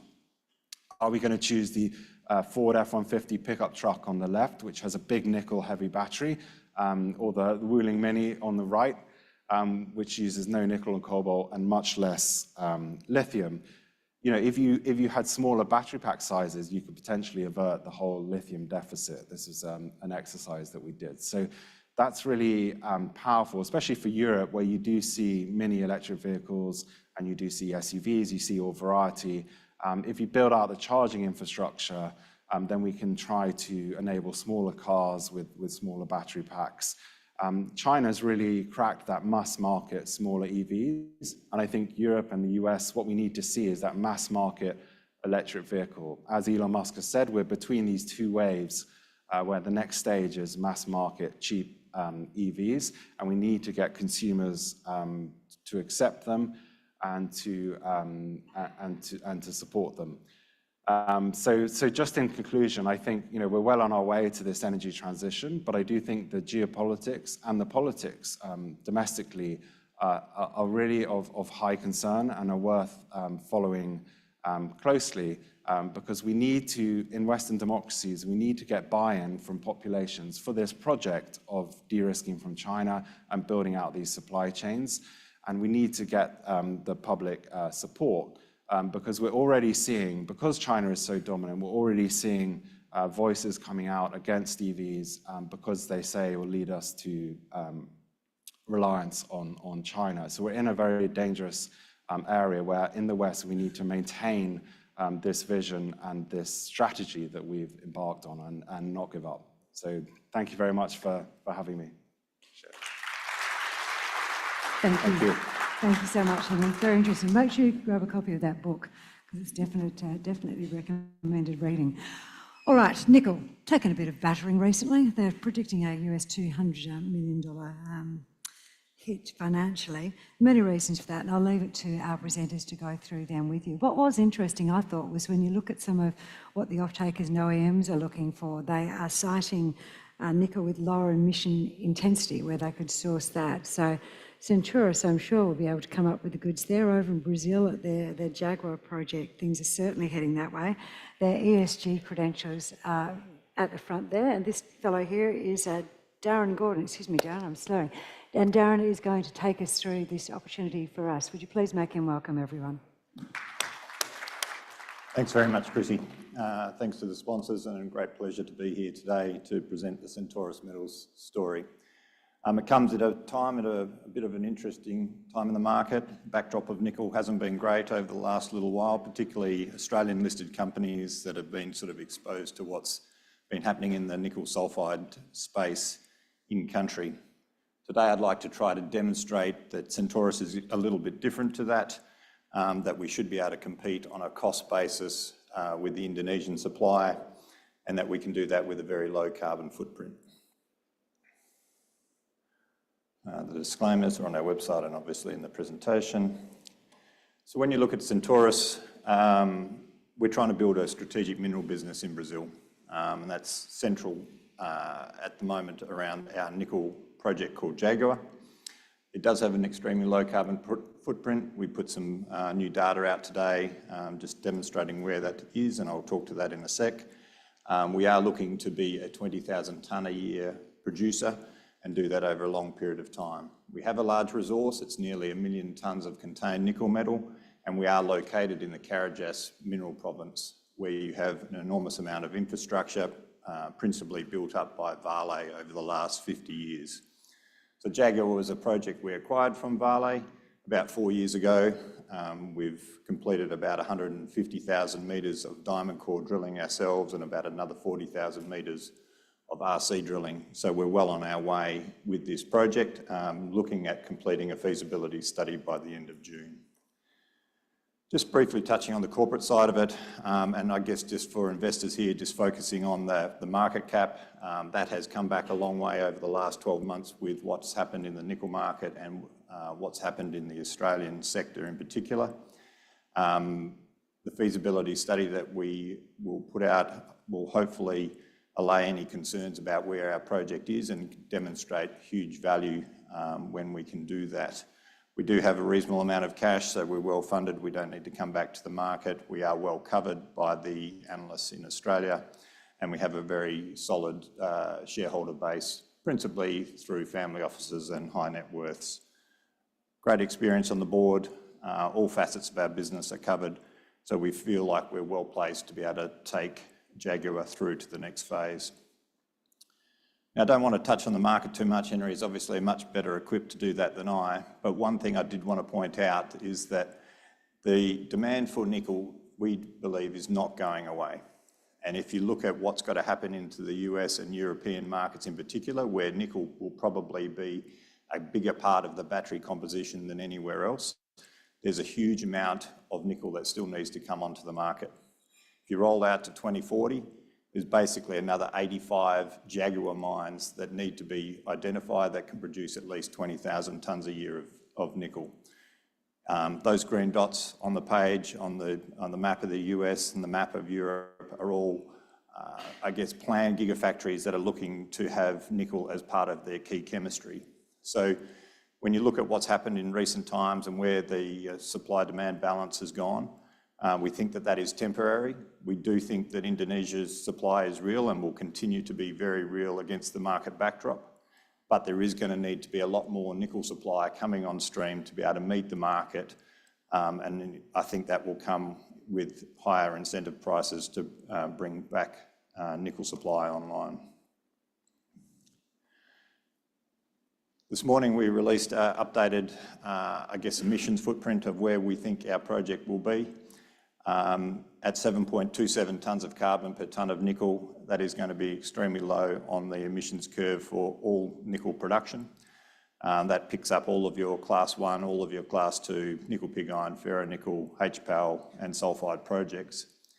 At our mine itself will be about 1.5 tonnes of carbon per tonne of nickel, principally driven by the fact that our supply of power will be 100% renewables and that we have a very low carbon cost associated with the mining activities. This picks up all of the downstream of where our product will go, targeting to put this into the Atlantic Basin, into that market that I've just talked to, that's going to be crying out for more nickel supply. So just looking at Brazil in particular, it's a great place to operate. We've been there now for 15 years. We have a very good handle on what we need to do. There's a very clear tenement system, exploration licenses to mining leases. We've made our mining lease applications and they have been approved from a technical perspective. From an environmental perspective, the process is well understood, clear terms of reference. Again, we have lodged our environmental impact assessment, which has been approved. So the first steps to getting our project up and running from a licensing point of view have been met. Interestingly, there's a 15% tax rate for the first 10 years in these projects because we are based in the Carajás. They are obviously looking to develop this area more and more. But the biggest, I think, sell to the whole of Brazil and what it can do for the supply of critical minerals into the world market is the fact that its power is coming off the grid already at about 80% renewables. But if you're big enough and you've got enough need for power, then you can get to 100% renewable power source like Centaurus can. So looking where we are, as it's touched upon, it's a part of the world that's dominated by Vale. They've been there for a long time. There might be some deposits there that you've heard of called Salobo, largest copper deposit in Brazil, S11D, largest iron ore mine on the globe right now. So when you have this, I guess, development, you have rail, you have sealed roads, you have high voltage power, and you've got a ready-made workforce that's already been established there for at least 2, probably 3 generations now. We're close to a town called Tucumã and Orlândia do Norte. They're both about 35,000 people each, so we've got ready-made workforce. There's a Canadian company called Aero Copper that is building a copper flotation plant very close to where our project will be. So there's a lot of development already going on here. There's no reason why the Jaguar nickel sulfide project doesn't get up and running. You can see from the Google image there that it's principally farmland. There's no real impediments to getting a project started in this part of the world. Just touching upon some of the infrastructure you see there, obviously the big dams for the hydro systems, the port where we'll be looking to export from called Vila do Conde, and a couple of photos there of the Aero Copper operation, which is looking to commission probably in June or July this year. It really just shows what the opportunity is and the fact that we can bring a project like Jaguar together. The resource is nearly 1 million tonnes of contained nickel metal. We do think it's one of the best undeveloped nickel sulfide projects globally. It is going to be open pittable probably for the first 15 years of its life, as can be supported by the measured and indicated component of the resource. So a very large proportion of our overall resource has been drilled out very extensively. Those pits there coalesce into one. They're about 3 kilometres of strike with a couple of satellites in the north. But as I said, for right at this point in time with the feasibility study, all the focus is on the open pit. We're not talking about anything in the underground, but we do know that we will have an underground development here at some point in time in the future. You can see from the drilling, the ore bodies here are vertical, sub-vertical zones of mineralisation. We've drilled down to about 1,000 metres deep. We've still continued to hit mineralisation there. Those sort of intersections are not in our resource yet. Probably the deepest drill hole that's gone into the resource is around 500 metres deep. So we do see that the next JORC resource that we put out will have a fairly significant uplift in the overall mineral resource, albeit it won't impact the feasibility study that we're completing now, given that that's principally on the open pit mineralisation. When you look at Jaguar in the context of global nickel camps, there's a number of very large deposits in North America and Canada that are relatively low grade.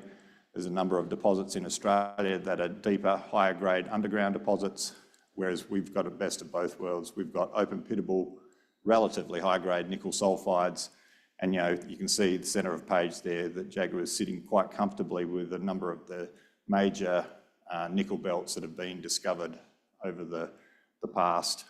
So we feel very fortunate to have this deposit and to be able to bring this to market. The feasibility study is being completed now, having that to come out in June. Very high level schematic of what it's going to look like. You can see the pits in the background with the tailings dam, typical nickel flotation plant there. The mining work's been done. The capital and operating cost estimation is coming together now. So it's really all of the final touches of pulling the feasibility study together, which hopefully will demonstrate to the market at large that the market cap that the company now has is well under where it should be relative to the value that this project can deliver. There's nothing complex about the flow sheet. It's a very traditional nickel flotation plant. It's been done many times before. We have simplified this project in recent months, just trying to pull it back from what was originally going to be a sulfate project. But we obviously didn't want to take on too much in our own right, whilst nickel market conditions weren't overly conducive for a junior trying to build very large capital projects. So we're focusing on a nickel flotation plant to produce a nickel concentrate, which we'll look to put into the market. As I touched upon a little bit earlier, the approval side of things is coming along really well. I think sometimes Brazil gets a bad rap for the approval process and how long it takes. I actually think we can get through these approval processes probably quicker than a lot of places, particularly some of these free trade agreement countries that sit inside the IRA legislation. So we've had our environmental impact assessment approved. So we've had what they call a preliminary licence already issued. We've had the technical approval of our mining leases already granted. To get the final issue of the mining lease, we need the second stage of the environmental approval, which is what they call an installation licence, which we should have by September or October this year. That preliminary licence really was the largest part of the process, so we feel very fortunate to have all of that in place. We've got the team on the ground in Tucumã. There's a number of other aspects of our ESG credentials that are being sort of fostered in the local community, and we do a very good job of talking with those local communities and supporting jobs locally. So the feasibility study should come out by the end of June. We'll be looking to make an investment decision in the early part of next year. That's going to be reliant on the approvals, the mining lease and the the installation licence, and then obviously having our financing all lined up. Probably a 18-month to 20-month construction window, and then hopefully first production through the middle of 2027. Just briefly touch upon one of the other projects that we've got, because we are looking at strategic metals in Brazil. Project called Boa Novo, very close to Paraopeba, still in that Carajás mineral province. Early days, greenfields project. We're about to drill that probably towards late April. All the early stage geophysical work is demonstrating some very nice targets. But why I guess I emphasise this is that whilst Jaguar is definitely the focus of our attention, we do have exceptional skills being able to develop new projects, new critical mineral projects in Brazil. We'll look to foster our relationship with Vale to open up new opportunities in a similar way that we were able to pick up the Jaguar project in the first place. So we've got to focus on strategic minerals in Brazil. That's always been the case. I think that will be the case for some period of time, but Jaguar itself has a very low carbon footprint. We think that that's going to be beneficial. We know that nickel is going to continue to be supplied out of Indonesia in very large ways, so we're going to need to compete on cost. And we think that when we deliver the feasibility study, that we will be able to demonstrate that we can compete on cost. But overlaid on that, we have this very low carbon footprint associated with our project, which we think is going to be quite attractive to off-takers and strategic partners as we look to fund the project. It is in an infrastructure-rich region, so it takes away a lot of the hassle of actually going into a new part of the world. The Carajás has been established for a long period of time and has some very large projects there. And we expect that the cash flow generation from this project, which will be demonstrated in the feasibility, will be strong. So with that, I say thank you. We're at booth 22, so if you have any other questions, feel free to come and have a chat. Thanks. Thanks very much, Gordon. Much appreciated. All right, our next presenter. Leap up here on stage with me, sir. You've got a very interesting set of skills. He's both an engineer, he's also an environmental scientist. So a perfect marriage for what we're trying to achieve here today. He's won a raft of awards internationally.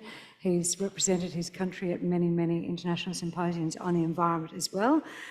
He has received the Natural Resources Forum for his contribution to driving innovation, education and real change in implementing sustainable policies and strategies. You've got a very long list of things that I could read out here, but obviously he's been chosen for a reason, not just because he's bloody good at his job, but also because he has all these really worthy credentials behind him. So I think I'll sit back, introduce you, Mr. Muchtazar, on behalf of us. We're going to nickel industries and listen to what you have to say about how nickel can become relevant and can make us money in our portfolios. Please make him welcome.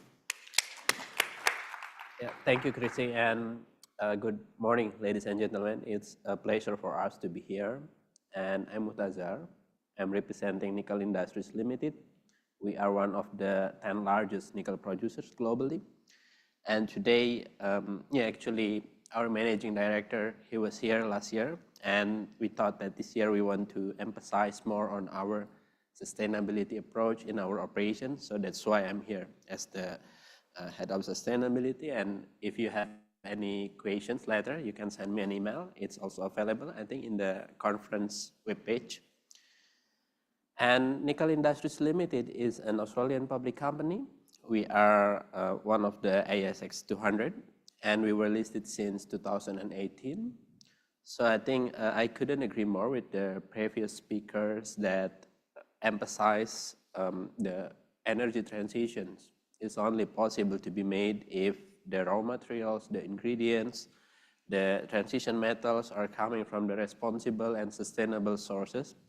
And that's where we stand. So we started with the class 2 nickel production, the nickel pig iron.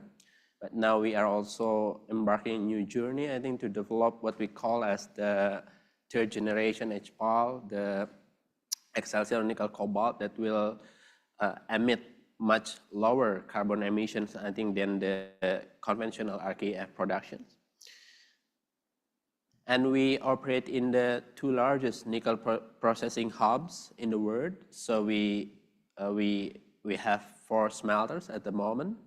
3 of them are operating in IMIP, located in the Sulawesi Island, or we can call it the Big K Island. And then we have one smelter comprising of 4 production lines at the Indonesia Weda Bay Industrial Park, or IWIP, and with the production capacity of more than 100,000 tons of nickel metal per annum. Then in 2023, we also invested in the Huayou Nickel Cobalt project with the ownership of 10%. And then now we are working with the Shanghai Decent and also with the United Tractors, one of the largest Indonesian company, to develop the new HPAL that I will touch on later. So I think it was, we shared the view that Indonesia to the global nickel producers is very important. So we see Indonesia as important as Western Australia in terms of iron ore, and as important as Middle East in terms of oil and gas. So in terms of nickel, I think Indonesia produces more than half of the global world production. And here on the screen, you can see that the global EV manufacturers are investing in the country as well. So not just for the nickel refinery, but also for the upstream process. And if we see on the timeline, I think I don't want to go into the details here, but you can see that there are many Western, many global companies have supported the development of nickel downstreaming in Indonesia. I think here just to mention some, but feel like Eramet up until Ford. So I think it shows that the global companies are putting their money, putting their investment to Indonesia, and this is something that is important, I think, for our company trajectory as well. So be sure that Indonesian government support these investment projects, and I think they will provide necessary support to ensure that the downstreaming process will go over the line. And for us, Nickel Industries Limited, so yeah, we do try to reduce our carbon footprint. I will explain more later, but we also consider the social and the governance aspects as important to the environmental aspects, and that's why we focus on the 3 pillars: the environmental stewardship, the social responsibility, and then also the economic development. So in terms of carbon footprint aspect, I think we also work to develop the largest solar power plant in Indonesia with the capacity of more than 200 megawatts peak, and I will explain in the next slide. And furthermore, in the 2023 United Nations Climate Change Conference, or simply called COP28, we announced our net zero commitment by 2050, so it's the same as the Australian government.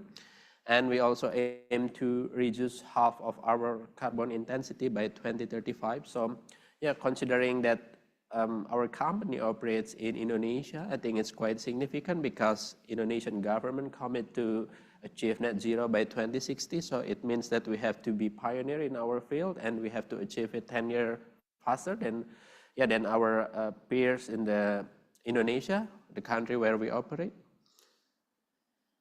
And yeah, I think besides the besides the energy, the climate change, so we have started to implement renewable energy solutions in our operations. We have the solar plant that power our Hengjaya mine with the capacity of 200 megawatts kilowatt peak, and it reduces our diesel consumptions. Approximately in its 25 life cycle, it will save up to 31 million liters of gasoline. So it's very significant, I think, in terms of the environment and also the cost. And then for the water, I think we are delighted to be named as one of the few nickel companies in Indonesia that can meet the environmental standards set by the government. And for the biodiversity, so since 2019, we have rehabilitated almost 2,000 hectares in Sulawesi with more than 2 million trees planted. So yeah, it will help, I think, to restore the biodiversity as well as to reduce our overall group emission. And yeah, once the Excelsior Nickel Cobalt project is completed, then yeah, it will take Nickel Industries, I think, closer to the top 5 nickel producers globally, closer to Vale. And I think, yeah, again, since we are relatively a young company, so the company itself was listed in 2018 in the ASX, but yeah, we were established in 2007. But yeah, overall, I think we are still relatively young, and we are delighted, I think, to be one of the 10 largest nickel producers globally. We saw our remarkable growth, I think, over the past 15 or 16 years. And then our third generation HPAL, which is expected to be commissioned by the October 2025, will have the carbon footprint lower than 10 tons of carbon dioxide per tons of nickel metal equivalent. And this is quite significant because, as you see, that the traditional RKF operations, I think it can emit more than 50 tons of carbon dioxide per ton of nickel, and then now we want to reduce more than 80% by introducing this third generation HPAL. So it will help us as well to achieve our carbon emission target in 2035 and 2050. And yeah, in our operations, we try to be efficient with our energy usage, because when we save the energy, we save the planet, and also we save the cost as well, so we don't want to lose it as well. So here we recover the heat generated in our kiln, and then we, together with Shanghai Decent, with Xingsan, we have launched the future energy projects back in 2021. And we also introduced the bio-based fuels in our operations that will have lower carbon footprint. And in October 2023, we worked with the Indonesian company called Cesna to develop the largest solar power plant in Indonesia, in which Nickel Industries will be the sole off-taker of this project. So we don't require any further investment. But yeah, after the solar power is commissioned, it is expected that we can reduce our emission footprint, I think around to 20% for our Hengjaya nickel industry. And then it will also help again to achieve our carbon commitment in 2035 and 2050.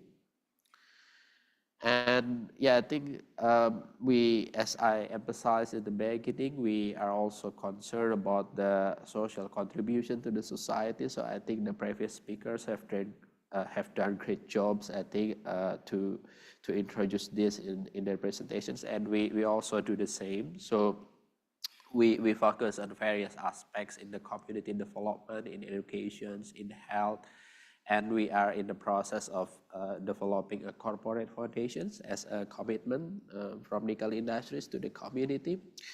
And earlier this year, we announced the university scholarship program. So yeah, if you see that now the labor, the manpower for our operations, I think in Sulawesi are mostly come from Java. Java is the, let's say, the most dominant island in Indonesia with better infrastructure, with better education. So we want in the future that many of our workforce to come from the surrounding, from the Sulawesi Island, and that's why we work with the top university in Sulawesi to provide scholarship for the students around our operational areas to study in mining engineering, environmental engineering, and metallurgical engineering up to 4 years.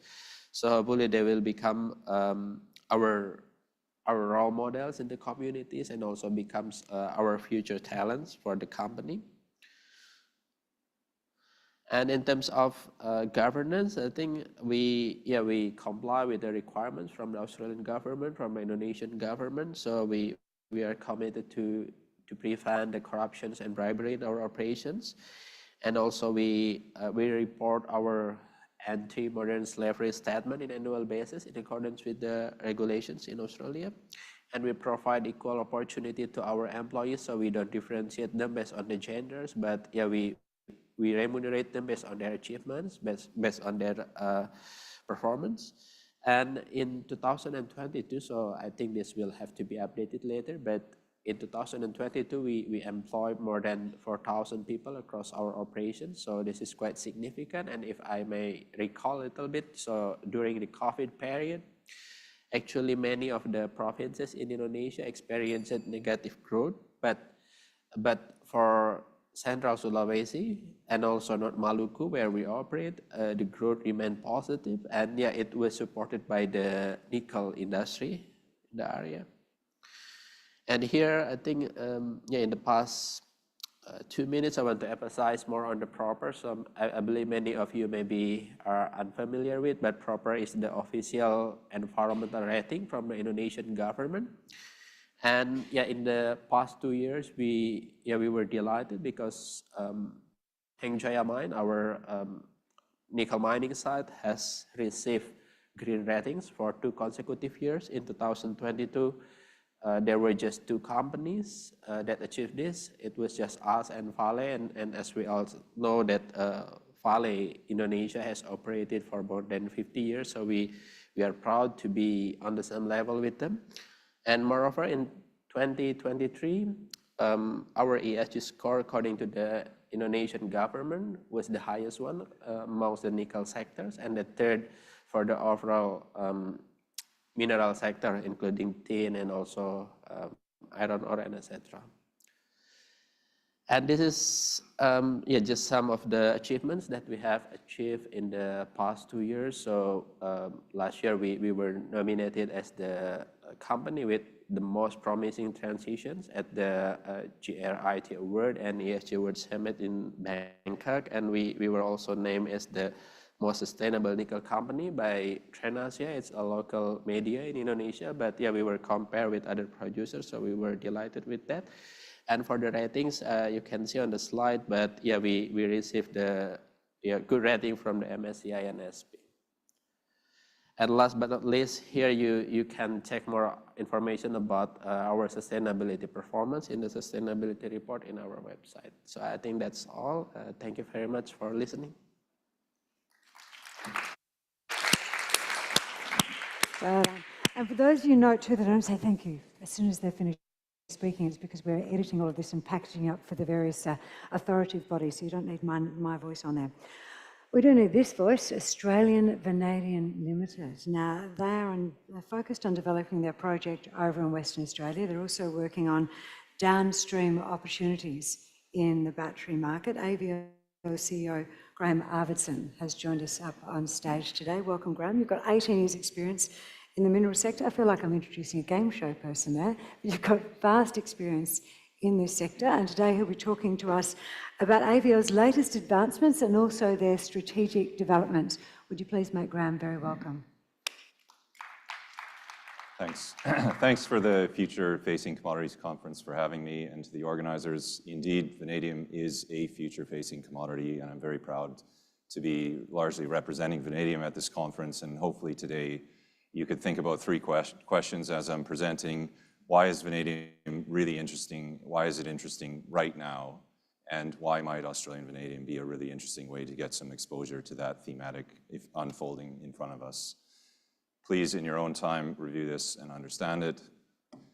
Australian vanadium, for those who aren't familiar with you, our core thesis is to be very competitive in producing high purity vanadium oxides. We have a tier 1 asset in Western Australia, and today is the first time we've presented to a public conference like this after we have done what is a very important step for our business, which is to merge with Technology Metals Australia, our neighboring business, and create a 1 + 1 = 3 outcome, where we are advancing one of the most advanced vanadium projects on the planet, and indeed underpinning our thesis to become the world's next primary vanadium producer. Why it's a tier 1 asset is because even before the merger, we were underpinned by a 25-year mine life and a C1 OPEX of $4.40 per pound, which puts us and any vanadium producer below $5 a pound in world-class territory, where we could survive any commodity price cycle, being a lowest quartile producer, and then benefit in the upside as these thematics as a battery metal unfold. Indeed, being in Western Australia is vitally important because currently 85% of the world's vanadium supply comes from Russia, China, and South Africa. So there's a strong need for jurisdictional diversification of supply. Vanadium is a critical metal used in aerospace and defense applications, and equally for the energy sector, it's vitally important that vanadium plays a role in decarbonization moving forward. So the recent merger unlocks the corporate synergies which underpin us becoming a much more bankable asset, but also it unlocks physical synergies that I'll talk to you about today. And then there's the market. So there's this incredible moment happening right now that we are really excited about, where long duration energy storage, in the speak of the energy sector, that are batteries that can move electrons for 4 to 12 hours. That piece of the sector is new, and there's this unique 20-year-old technology that has been commercialized at gigawatt-hour scale called vanadium flow batteries that are uniquely economic and uniquely technically a good fit for long-duration energy storage. There is also a significant dearth of other technologies that can meet the need. And for perspective, there's a 48% CAGR forecasted for that energy sector between now and 2044. It's a staggering terawatt-hour story, and even if vanadium plays a small part in that, it's going to be incredible. And I think what's giving us a lot of confidence right now that this is a here and now story is indeed, like in lithium, China are first movers. They are installing gigawatt-hour batteries. Literally yesterday, they announced another 1 gigawatt-hour battery going in. Last year, they put in 5 gigawatt-hours of vanadium flow batteries into their grid. They're poised with announced projects of 15 gigawatt-hours going in this year. And I'll elaborate on this further. It is a China story right now in terms of really driving that demand change, but we're also seeing scale adoption of this outside of China, and we're really excited about the opportunities for us to participate in the energy markets in Europe, the US, and Australia. Australian vanadium, of course, our core moat for being competitive is to be a low-cost producer of high-purity vanadium oxides that are really suitable to battery and critical metals applications. We're laser-focused on getting that done, but equally, we want to highlight this business has this wonderful optionality built into it. In 2023, we constructed a commercial scale electrolyte facility. And just last week, we're very proud to announce that we have already commissioned successfully and produced battery-ready electrolyte. And we have another business that we've owned for over 5 years that has been doing all the hard work to build this incredible network of customers, battery manufacturers, and a project pipeline in vanadium flow battery use at exactly a time where this long duration energy story is playing out. So the optionality for us to then leverage our ability to already be an electrolyte manufacturer and all of that IP built into vSun Energy allows us to continue to build other value streams in the business that we look forward to working on. And this really is that time. So why is this happening? Variable renewable energy factors are increasing dramatically in many jurisdictions, places like China, where renewable energy needs to be moving electrons from day to night.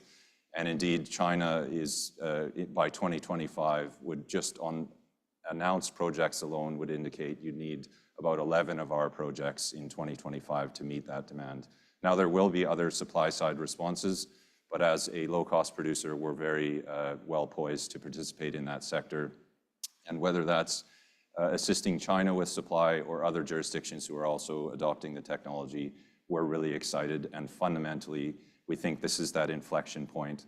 3 years ago, 1% of vanadium went into batteries. Currently, 10% goes into batteries, which in and of itself we think is a structural change. But there's a point where it truly, historically, was a steel alloying agent, and then the dominant demand side factor, we think in the very near term, becomes batteries. The other thing happening in China, and as a lithium person spending the last 5 years there, I just see wonderful parallels here where China is deploying a similar playbook, and they are developing not just the batteries and building them out at scale and successfully commissioning them, they're also building factories. So here you see, just in the last 12 months, factories for flow batteries that have been announced that would be the equivalent of 25 gigawatt hours per year. That's about 25 of our operations to meet that demand.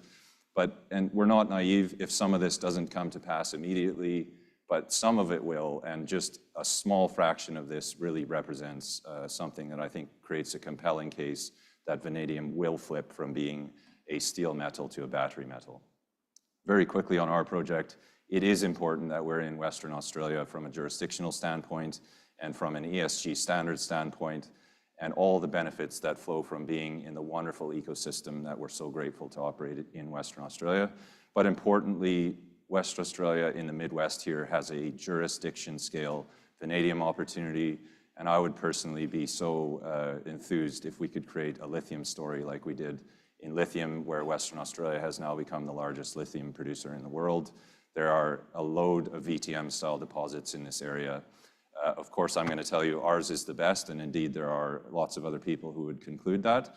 And we are indeed the most advanced vanadium project in this area. But we want to see our project as not just stage one, which is the very large-scale, low-cost producer story, but if the demand follows, we want to be poised to participate in the growth of the sector. Just very briefly on the merger, it is a really important story emerging for us where we achieved the corporate synergies through the merger in February, but we're really just now coming to understand the physical synergies that when we can actually remove the invisible boundaries called tenements, right, and then have an optimized way of mining the ore body, there's actually ways that we can continue to further improve on this tier one asset in terms of operating cost and capital cost. And we're working very diligently now to do that. So in April, we expect to announce the combined mineral resource estimate, which is taking two 25-year mine lives, unifying them, removing those invisible boundaries, and creating a 1 + 1 = 3 outcome. And then also launching what we are calling the optimized feasibility study, where two companies have world-class DFSs. We're taking what the optionality created out of the merger can do and building that into what we think is an even better asset in an OFS that will then underpin the financing of the project. On the corporate synergy side of the merger, this is really important. What we have done is de-risk the path to financing, and importantly on the debt side, this is something we're working very hard on, that prior to the merger, it was a difficult ask for favorable government funding to get behind us. Now, with one company owning the entire ore body and in the advanced state we're in, and in very advanced discussions with those favorable parties, we do expect to be able to be successful now in garnering the support of those favorable debt funding opportunities, and we're also working very hard on the rest of the debt package. Importantly, last year we secured a $49 million federal grant. This was paid out in a first tranche of $10 million before, but some catalyst to watch out for is we're working very hard to unlock the additional milestone payments in that grant, and I think it's a wonderful way for us in a non-dilutive way to continue to get working capital to develop the asset. Importantly, through the merger, we retained a very supportive investor, being Resource Capital Funds. They're a very sophisticated investor and a great partner, and they really do believe the vanadium thematic, and particularly the role that flow batteries will play as a fully commercialized, ready-to-go technology that's highly economic for long-duration energy storage. We continue to work hard on additional strategic partners, and a big important piece of the puzzle is offtake and making sure those are the right partners and ideally linked to the energy sector and ideally with equity for alignment is things that we're running to ground, and throughout the year we look forward to updating the market on that. So catalyst-wise, look out for the MRE in April, look out for a project update in June. We also are diligently working on a scenario where two businesses were very well advanced on our permitting, so making sure that we unify those permitting processes in the most expedited way and making sure it gives us the optionality in the asset that we need is important, and we'll keep updating the market. But this business is one of the most advanced in terms of permitting to a very high ESG standard level that you'll find in the vanadium sector. We talked about offtake, but there's also some co-product opportunities here that we're just putting our foot down on offtake, securing binding offtake to just make sure that aspect of the project is de-risked in the near term. And so all of these strategic imperatives are better enabled by the merger, and really just completing it in February, we're just getting started at really putting a foot down on the pedal under the lower risk scenario of really proving up that this asset is investment ready, and indeed we can move towards production in the near term. In summary, 25-year mine life before, but with the merger, you've taken two 25-year mine lives and also doing a 1 + 1 = 3. It's an incredible scale asset. We already previously in the DFS had a 440 C1 OPEX. In the vanadium world, if you're unfamiliar, if you're less than 5, you're a world-class producer and you can survive the commodity cycles. And for us, as people in our team who have operated vanadium assets, it is vitally important to be competitive in producing low-cost, high-purity vanadium oxides. That's our story, and that's our core thesis. We also are already successful in producing electrolyte, participating in the value chain upward, and we're poised right at that time where there's an inflection point happening. And vanadium has gone from 1% 3 years ago to 10% in batteries. And I hope some of those statistics in China can draw some parallelisms with the lithium story, where indeed the transition is going to happen very rapidly and move from being a steel alloying agent predominantly to now a market where the supply-demand dynamics are driven by batteries. And we're really excited to be ready to go in that space.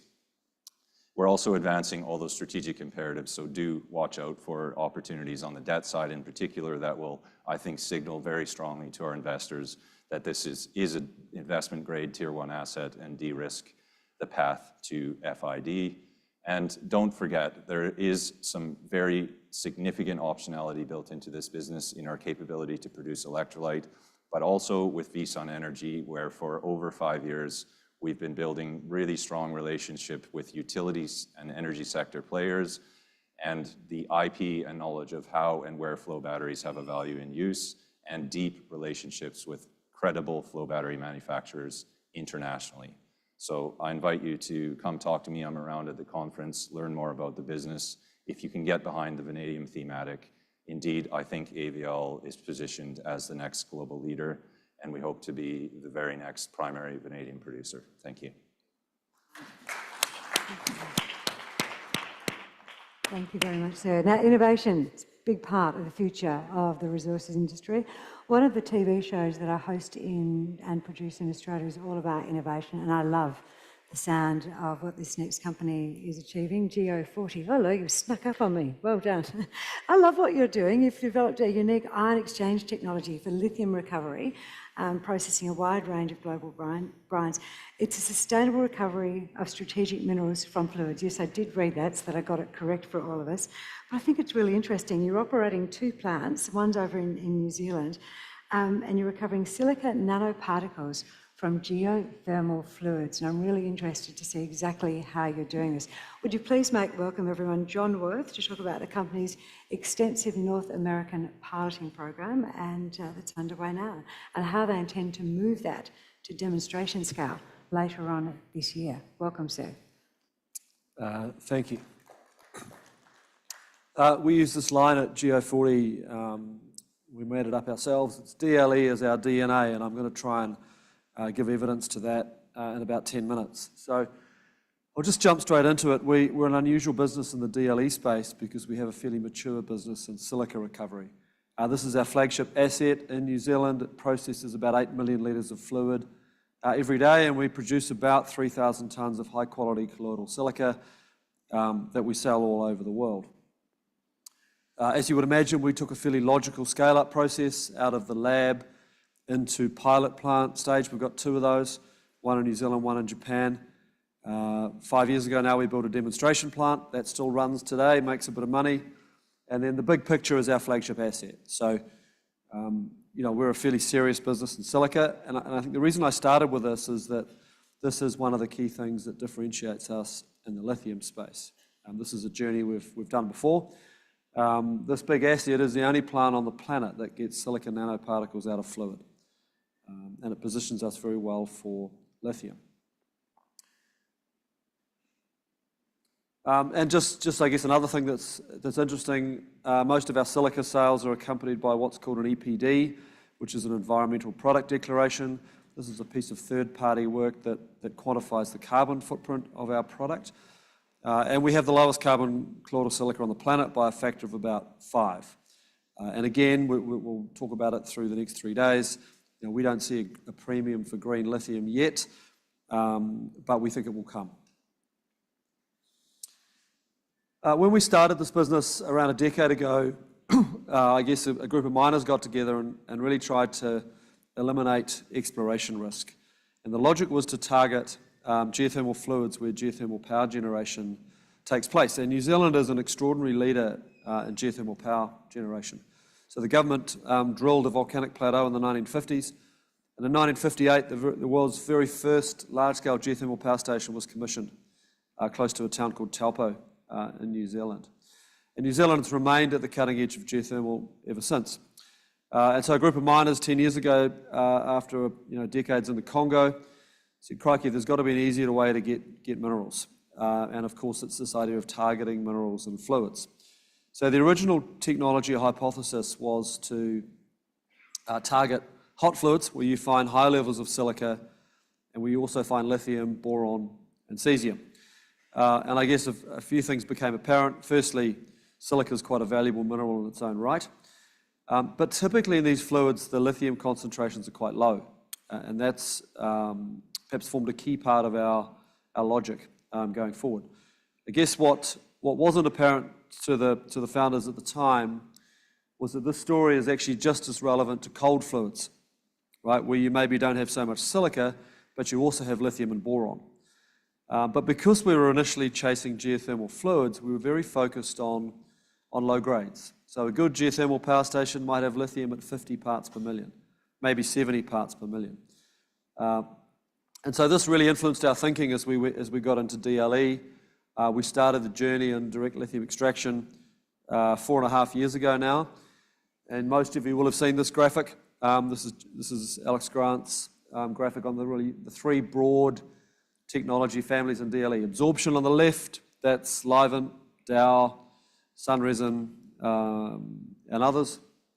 Ion exchange, Lilac, Standard Lithium originally, us, and then I guess a lesser number of players in solvent extraction. So because we were very focused on low-grade fluids, we went the obvious route and chose ion exchange. But that's where the similarities between us and most of our competitors end. Ion exchange is usually a kind of a bead, a fairly large bead in a column. That's the top photo, where you then pass fluid through that column and try and get it to stick to the surface of whatever you're targeting to stick to the surface of the bead. We don't do that. We followed the process flow sheet of what's called CIL or CIP for gold recovery, carbon and leach or carbon and pulp. And in that method, we're working with a much smaller particle, which obviously has a much higher surface area. That's reasonably terrifying to a lot of folks, but because we've spent so long working with nanoparticles, this is something we're very comfortable with. And what that means is you can get ultra-high recoveries, which of course is pretty important if you're going to target low-grade fluids. As you would imagine, back in 2020, we built our first pilot plant. 2022, we built our second pilot plant. We built those plants actually during COVID, when it was pretty hard to go out and travel the world. So we built plants at home in New Zealand, and we shipped brines into these plants. And so Christmas 22, we got to 100 cycles for the first time. We're now running up sort of beyond 500 cycles. And a number of things come out of that. We've got very low media losses per cycle, down in the fractions of a %. Our media cost is very low. We're not making a complex bead. We're making a very simple media. Low impurity carryover, and with almost every brine we've processed, we make battery-grade lithium carbonate. And so like anybody in this space, we started processing different types of brines. As I've mentioned, we started on geothermal brines, both out of Europe and New Zealand. We moved on to classic salar brines. We're able to process medium and high-grade salar brines very successfully. And then on to brines out of the US and Canada. And I think Joe will cover this in his panel this afternoon, what we tend to see is really absorption technologies seem to work better at higher grades, and ion exchange, and particularly sort of CIL, CIP style of ion exchange, works very, very well at the lower grades. And so this is the space where we believe we have real strategic advantage, the sort of 50 to 250 ppm grade. And that's super interesting, because if you take out two pieces of geography in the US, most of North America is in that grade range, right? So, to sort of, I've read Volt Rush. What we're really trying to do here is to unlock the potential of these brines in North America. I'll just explain why we think we can do that. This is an OPEX versus grade curve. So what we've done here is we've plotted on a handful of the brines that we've processed and modelled OPEX on. What that shows you is a New Zealand brine at 10 ppm. That's not commercially very attractive, as you might imagine. But interestingly, American brines at 25 and 50 ppm versus European brines up at sort of 200 ppm, the OPEX isn't that different. Right? And that is a fundamental feature of our tech. We have to pump a bit more brine to get the same number of lithium ions, but actually the OPEX curve is very, very flat. And that's why we believe we can work very extensively across North America. I just think it's worth touching on tech just for a second. And I get asked every day, which tech will be the winner. Look, I think you have to understand, I guess every brine is different. If you're working in Central Texas versus Western Texas, the brines will be different. They'll be different 10 kilometres apart, sometimes half a kilometre apart. And then what goes with that is the nature of projects, right? And in every project you look at, the inputs will be different. You'll have obviously the different brines. You'll have different reagent costs, state by state, province by province. You'll have different environmental regulation. You'll have different utility costs and so on. Right? And what that means is that the techs will all shake out and perform differently in different places. I think perhaps there's a broader thematic here, and that if you follow sort of Goldman's latest piece on techs, there's perhaps a couple of dozen DLE techs in development, and I think out of that we expect sort of half dozen or so will emerge at scale in the near term. We certainly plan to be one of them. But I guess the contrast is there are hundreds and hundreds of lithium resources out there. And what that tells you is the lithium world really is sort of another cliche, but it's tech short and resource long. And so we don't see other DLE players as competitors. We want them to succeed as much as we wish to succeed. And where we can help them, we will, because the sector needs all of us. the top is our journey in silica. We're following that exact same playbook in lithium. Right, bottom left is our second pilot plant. It's been running very successfully. What we're heading towards is a demo plant. We'll be in design of that next week. And then what we're trying to get to is our first sort of 5,000 tonne per annum plant as fast as we possibly can. One of the ways we're going to get there is I guess, an interesting program of work over this year. Just want to draw your attention to that middle circle. So we've done a lot of piloting on brines in New Zealand with brines that we've shipped. We're now repeating some of that work in the field. And so this is, we've built 2 of these. These things are on the road now in North America. The idea really is it's pretty straightforward. We turn up on a resource owner's site at no cost to that resource owner. We will process their brine, give them back a decent quantity of lithium chloride, some lithium carbonate, and a long-form technical report on what our tech can achieve on that resource. Right? And we're doing that to get wide exposure to North American resources, figure out where we can work most successfully, but also to open up and I guess prove to different players in the sector what we can do. We know we have to prove what we can do. This is the T-shirt. This is roughly where the tour looks like it will go. We've been building in Wyoming and California. We're heading to West Texas in about a week and a half's time. We're hoping then to head east and then up through the middle and then eventually up into Canada. Music lovers might recognise the font and the cheesy bottom line, North America, lithium nirvana. So it's looks like being a lot of fun. I just want to touch on, North America is a very interesting place in terms of lithium brine resources. And we've heard a lot about the oil field formation waters, or the separation waters, probably more accurately. And we've heard, we've seen Exxon buy an interesting site in Arkansas. I think these resources are very interesting because they're the opportunity to scale fast. Now, these are brines that have been separated from oil and have been re-injected since the 50s. Right? So if you can target these brines and pull lithium out of them, that is an opportunity to scale fast. And the scaling opportunity is really on the DLE guy. It's really limited by how fast the DLE player can scale up. And we think that makes these particularly interesting in the near term. I guess the interesting part there is if you're working on oil and gas separation waters, you will have to do pre-treatment of those brines. So you have to get good at being both a DLE guy and a pre-treatment guy. Those things sit hand in hand, and they will drive your OPEX, and you need to be very good in that space. I think the other extreme that we're seeing in North America is, I guess, the cleaner formation waters. This is drilling holes into aquifers. That's a space that's not quite so developed. A lot of people are, still land banking, just starting to think about drilling programs. That's going to take some time. I guess the nice thing about those brines is they're typically cleaner, so your pre-treatment costs tend to evaporate, and they'll probably lead the cost curve in the medium term. I think the other thing that's interesting is another sort of resource category in the middle that's emerged, things like potash brines. Some of these brines that didn't look very interesting a couple of years ago that might have had 80 ppm lithium in them, if you've got the right tech, they become pretty compelling. Look, our job this year is really to try and get this right. We'll get out on a bunch of sites. Our job here is to emerge this year. We've been pretty invisible as a New Zealand company. That's changing very quickly. We want to be the DLE partner of choice in North America. And we've got a fair idea what that looks like.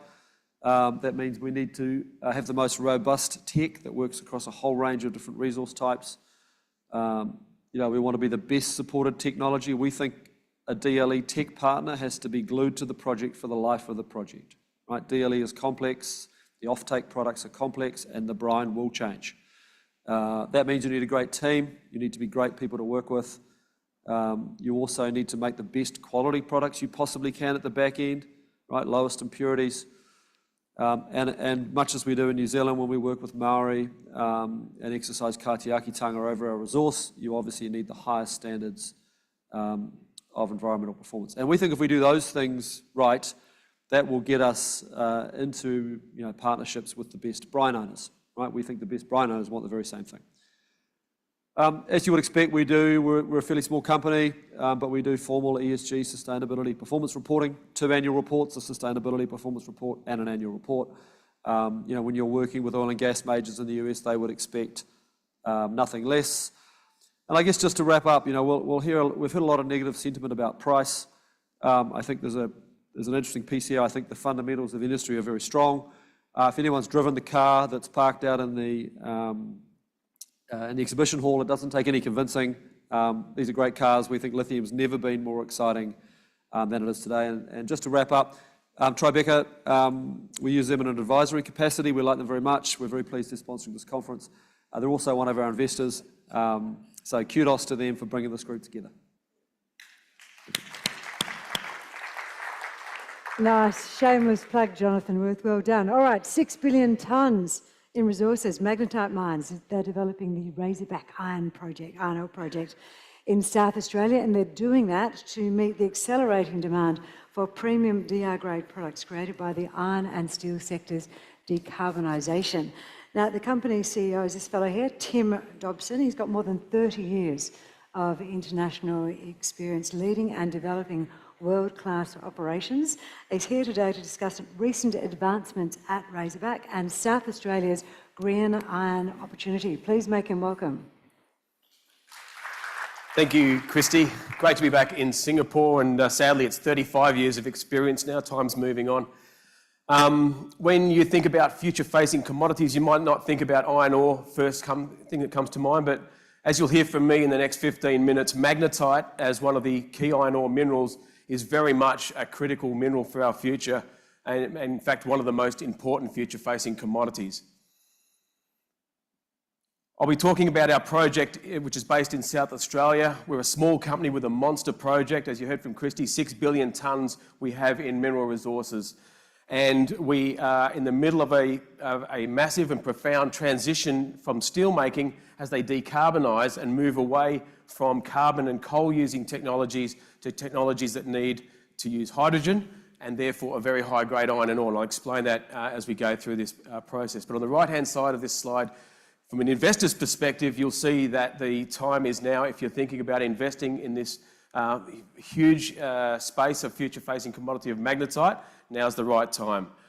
We're actually a very unnoticed company at the moment, very small market cap, but we've spent the last 2 years rebuilding the team, including the board and management, to time the project delivery of our project in line with what's happening in the global steel market. For example, Simon Wonke, the second director on the left-hand side here, he was the CEO of ArcelorMittal's global mining business, for example, up until he retired a few years ago, and he's chosen magnetite mines to join the board. Myself, I come from an operations background, 35 years in large international global mining projects, a lot of time in high-pressure acid leach, nickel and cobalt. I was the president of the Ambatavi joint venture in Madagascar for 3 years. That's an $8 billion nickel and cobalt project, very complex. I'm glad to say that magnetite processing is nowhere near as difficult as high-pressure acid leach. So what's happening in steel making? Steel is a massive industry. It's grown incredibly strongly, as you'll be well aware, over the last 50 years. It's in every part of our built-out environment, and it's continuing to escalate. It's just under 2 billion tonnes a year now of new steel is made, and that consumes over 2 billion tonnes of iron ore every year. But it's a very dirty industry from a climate change perspective. 8% of global carbon emissions actually come from steel making. So this actually is having a profound effect on the climate itself, is the actual art of making steel. You can see from the chart on the bottom left how much of a change has to happen in the carbon footprint of steel makers between now and when the mandates for most of the steel making governments have made to decarbonise their industry. It's absolutely a massive job. Wood Mackenzie have forecast that it's going to take $1.3 trillion to transform the global steel industry, with that spend taking place. It's already started and through to 2050. The largest global steel makers on the right-hand side here have all made mandates and commitments to decarbonise, partially by 2030 and fully by 2050 in most cases, with China and India, the biggest steel makers, needing a little bit more time to do that. So what's going to happen? What's changing here? Across the top of this fairly busy chart, you'll see the dark lines shows how 70% of today's steel is made. We take medium-grade iron ore, we take coking coal, we ship it to countries that have large vertically integrated steel-making facilities, mostly in China. More than 50% of global steel is made in China, but Japan and Korea, India and Taiwan are very large steel makers as well in our region.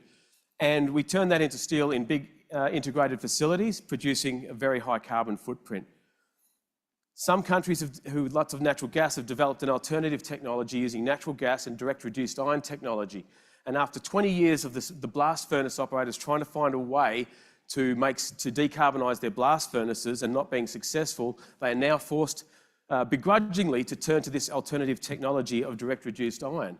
So direct reduced iron takes place in the solid phase, and it uses natural gas at the moment. It will use hydrogen in the future, and that product then becomes the feedstock along with scrap metal into electric arc furnaces. And when they run on renewable energy, as you'll see across the bottom of the chart, you can actually achieve a green steel product. So there's a green iron and a green steel product. This will split the steel industry in two. It's already starting to happen. Green iron will be made in countries where there is high-grade iron ore and hydrogen, and it will be shipped to other countries where they have a market for the steel and will have electric arc furnaces. So instead of shipping coal and iron ore in the future, we'll see direct reduced iron in the form of hot briquetted iron, HBI, being shipped around the world. These decisions are being made as we speak. The Middle East is set now to emerge as a major player at the starting point of this transition. Wood Mackenzie here have shown how many EAFs are going to have to be built to make the difference in the carbon footprint over the next 50 years. It's quite profound.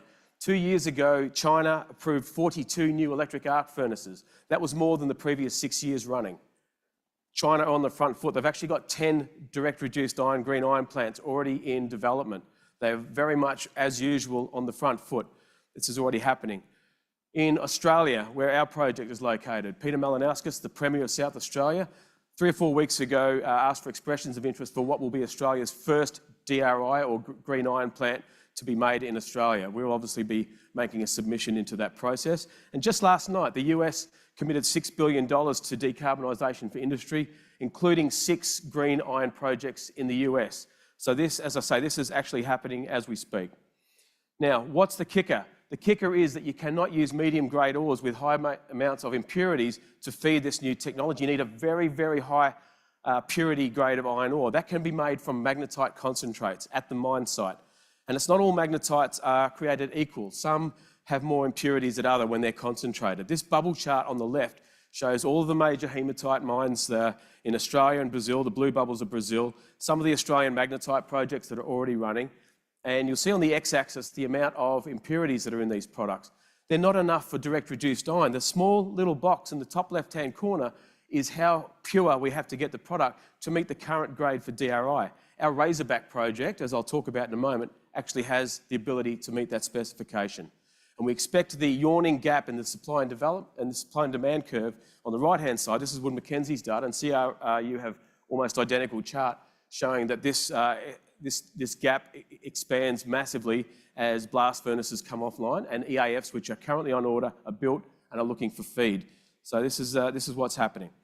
So where are we? We're in South Australia. So the regions of the world that have lots of renewable energy, a mandate to make hydrogen, the ability to do it, and high-grade iron ores will be the winners out of this transition. And South Australia certainly ticks all the boxes. South Australia has had a profound escalation in the amount of renewable energy on their grid. They've gone from 1% in the mid-2000s to 73% last year, renewable energy on the entire electricity network in South Australia. That'll be at 100% renewables in the next 2 to 3 years, well before the government's target of 2030. South Australia also has a lot of magnetite, and we've got 6 billion tonnes just in our projects, as you'll see. And of course, the government now has realised this opportunity, and as I mentioned, it's calling for a hydrogen industry to form. It's supporting that, and now a green iron industry to form on the back of it. This is what our project looks like. It's massive. It's outcropping iron ore. These ridges are pure iron ore. They've got magnetite ridges all the way through. This is 12 or 14 kilometres of 110 kilometres of strike length we have in our tenements. This is our Razorback project. There's 4.5 billion tonnes in this project alone, and last year we converted 2 billion tonnes of this resource into ore reserves ready for development. We're halfway through a DFS to bring this big project to life. Where is it located? 240 kilometres to the north-northeast of Adelaide and 160 kilometres east of Port Pirie. You'll see there's a railway line running 50 kilometres to the north, which is, from an iron ore perspective, is a godsend to have rail logistics infrastructure so close to the project. So that's a big tick for this project as well. We have 2 ports to choose from. We've put green dots on 2 ports here. We see those, along with the government of South Australia, as the logical places for these green iron hubs to form, where hydrogen will come together with high-grade iron ore and produce green iron into the future for export to our regional steel makers in particular. Our domestic steel industry is not that big, but our regional steel industry is huge. The project uses conventional standard technology. As I said, high-pressure acid leach, where I've spent half my career. It's extremely complex. Concentrating magnetite is extremely easy. You grind it down to a very fine point, you put it across a magnet, you separate the magnetic particles from the non-magnetic particles, and you end up with a very nice concentrate. It'll look like any other mine as you fly across Australia. For those that fly across Australia, open pits, waste dumps, tailings dam, plant, very straightforward technologies.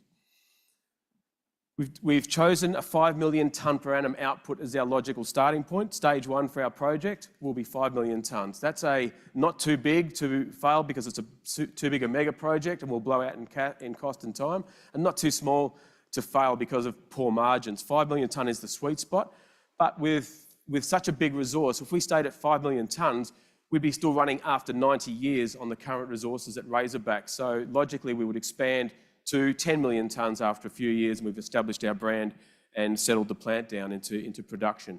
Capital costs for such a big plant, the bottom line on the table on the right shows you just between $1 to $1.3 billion US dollars is required to get stage 1 up and running, and that will double to get stage 2 up and running to around $2.5 billion US dollars. So it's a big, expensive project. And as you'll see in a moment, we certainly don't anticipate funding this on our own as a junior ASX-listed company. We had Wood Mackenzie do a piece of work to us to place us on the global cost curve of iron ore production on a value in use basis. So this is where we take all iron ore specifications. Low-grade ores have discounts, high-grade ores have premiums over and above or below 62%, which is the current benchmark you see on the news each night. And we bring all that onto one cost curve by subtracting or adding those discounts and premiums. And that way we can compare all world production. This puts our project and our specification into the second quartile for our stage 1 production and into the first quartile for stage 2 production at 10 million tonnes per annum. So that gave us a lot of comfort of the economics of our project based on the premiums that we'll achieve for this product. As I mentioned, we don't intend to finance this project on our own. This is logically a joint venture with motivated off-takers. Very, very well proven model in Australia for large iron ore projects and coal projects for that matter. I've spent the last 18 months after joining the company talking to a whole range of potential partners for this project, and there's been a long line. We're actually having the luxury of being able to pick and choose who we want to talk to the most, and we're currently in transactional discussions now with several parties in the region, which I can't talk about yet because we haven't made announcements about helping us fund through the rest of our DFS and get us to an FID and then earn the ability to become a joint venture partner for our project. And this momentum in interest in our project has escalated massively just in the last 18 months. From an ESG perspective, I come from a bigger company background, as you've heard, and myself and the board understand that we need to create the platform of the company that we want to be. We've actually branded our ESG platform. We've called it Foresight, and we are set out to role model stakeholder engagement and aligned ourselves with our customers' downstream steel industry transparent sustainability reporting functions. So that's our ESG platform. Where are we at with the project? Well, we spent the last year or two knocking over a whole range of milestones on the left-hand side. We're now locking down the last pieces of infrastructure. We're partnering at the moment, as you've heard, and we're about to put our mining lease application into the South Australian Government, which will kick off the formals approvals process. So in summary, what's happening here? We've got a massive decarbonisation tailwind. $1.3 trillion of the steel industry has to spend to decarbonise itself. They are already ordering EAFs and they're looking for high-grade feeds to feed those EAFs into the future. This will take place over the coming 5 to 15 years. Our project's in an A-grade location in South Australia. We have 6 billion tonnes in resources and now 2 billion tonnes in ore reserves. We're halfway through a DFS, we're progressing this to a 5 million tonne per annum project. We've got great support from the South Australian Government. And I was actually in Canberra last week. I had 20 meetings with senators and members of Parliament. And I think we can expect to see some bigger announcements coming out of the federal government of Australia on the green iron front in the coming in the coming weeks and months. So from an investor's perspective, those sitting in front of me in this audience, this is a golden opportunity and it won't last long. We are a very small cap, less than $30 million company with a project that has a current NPV of $2 to $3 billion, and that won't last long. So with that, I'll finish. Thank you very much. You're very good at timing, Rod. I've got some questions to ask about Phil Crabb and some others afterwards. Watch those steps as you go. Thank you very much. Come and see us in the booth. Thanks so much. That was really interesting. Right, first of our 3 panel sessions for today, and the topic is decarbonisation, a generational investment opportunity. We've got 3 panel sessions. We're also doing lithium, and what else we do? Lithium today. We've got a couple, haven't we, coming up? Lithium and also uranium. I've got to forget that one. That's on everyone's tongue at the moment. So our moderator for this panel is John Stover. John is the portfolio manager and managing partner from Tribeca. And John, what I'll do, you're all mic'd up, aren't you? I will get you, Jonathan, to introduce all of your esteemed panel members to everyone, if that's okay. Thanks very much, Chrissy, and thanks everyone for joining. As Chrissy mentioned, I'm the portfolio manager for the Tribeca Asia Credit Strategy. Decarbonization is obviously one of the biggest themes this week. It is going to be one of the largest collective human undertakings of all time. And we really see this as both an opportunity and a challenge. So obviously there's going to be a tremendous amount of investment opportunities on the back of this, but it's also a challenge for the corporates in terms of how they manage their own emissions and how they're communicating that with their stakeholders. So we wanted to have this panel to dig into both the investment opportunity set as well as discuss how mining companies specifically are handling this issue. So we do have a few experts in this field. I'm going to just introduce them and then we'll get straight into it. Andrew Wong, who's sitting to my left, is a director at Tribeca, which is a global early stage decarbonization VC based in Singapore. Before joining Tribeca, Andrew was a writing analyst at CLA's Taiwan Equity Research Department, covering suppliers in the EV and solar supply chains. He started his career in his hometown of Montreal at Deloitte. Thanks for being here, Andrew. Swetri Chong is a director and founding member of Decarbonization Partners, which is BlackRock's joint venture with Temasek that invests in the next generation of innovative decarbonization solutions and businesses to achieve a net zero carbon economy. She has 20 years of experience in organizing, executing, and managing investments globally across the energy, environment, industrials, and transportation logistics sectors. Thanks, Swetri. Jamie Strauss, at the end there, is the founder of Digby, which is the only ESG disclosure, ratings, and communications platform designed specifically for the mining sector. Jamie spent previously over 3 decades in the mining industry. So with this topic, we'll sort of get right into it. I want to start with Andrew and Swetri. There's obviously been a lot of shifts recently, over the past few years in the VC and growth equity landscape. Specifically to decarbonization, what are you guys seeing in terms of deal flow, investor appetite, and in terms in this space? Let's start with Andrew. Okay, sure. I think definitely decarbonization, climate tech has been the bright spot in terms of VC trends over the past year or so. There's been a lot more deal flow, I'd say, in terms of opportunities, and also I guess more diversity in terms of the types of deals that we're seeing as well, right? So I think for us, we've seen quite a few, more so in the harder to abate sectors, whether they're dealing in the industrial side of things, whether it's in energy as well, right? So I mean, we've looked at things such as nuclear fusion, green steel, carbon capture as well. So I think it speaks to the amount of ambition that a lot of these founders have, and I think the willingness of investors to look at the space and put money into the space as well.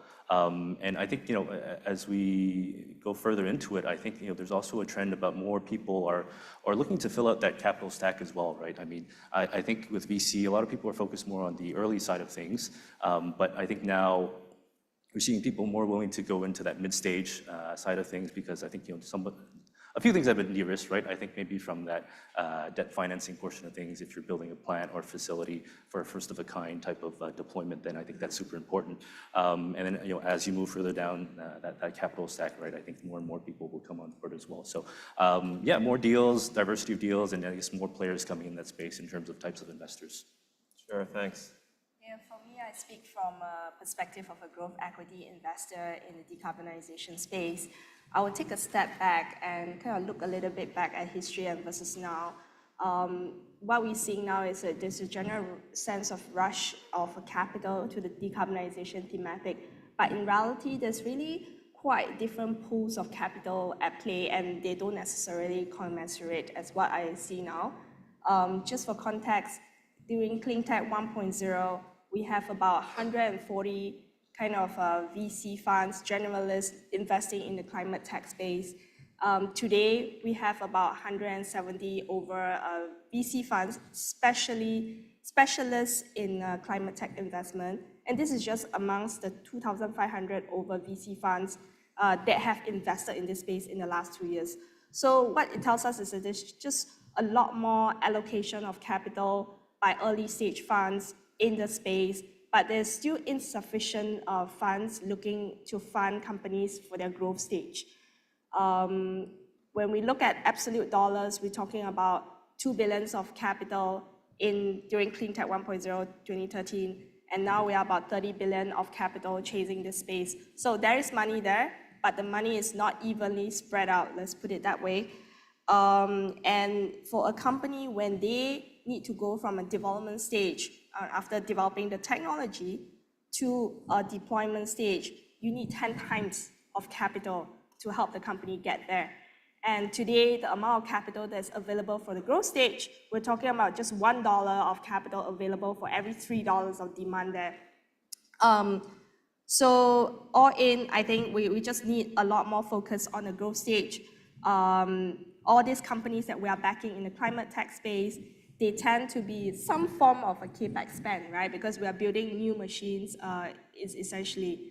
So that's where I see kind of like different stage of funding available for the space.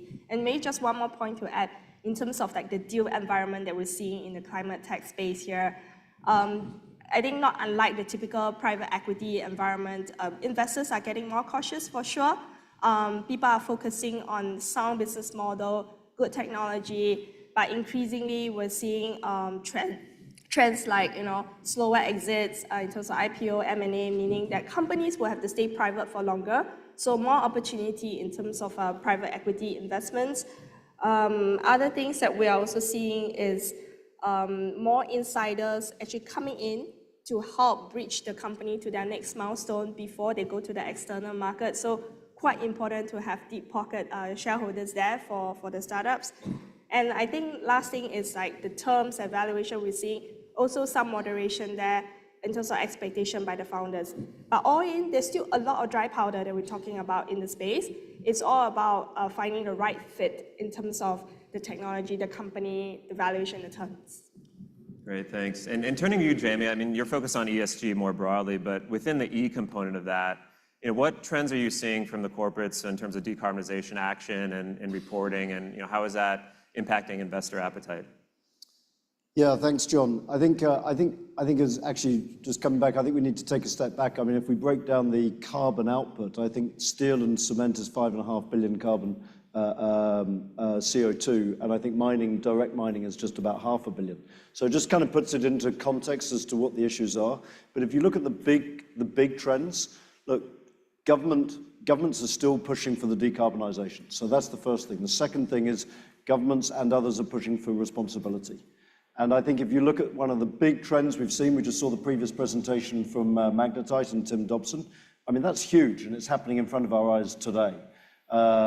This has a huge impact in terms of not only the capex with regards to the steel industry and the mining industry to reposition the sector for certain DI product, but also the huge capex that's going to go into changing the blast furnaces. So I think that's a huge element that kind of affects one of the largest part of the mining quantum.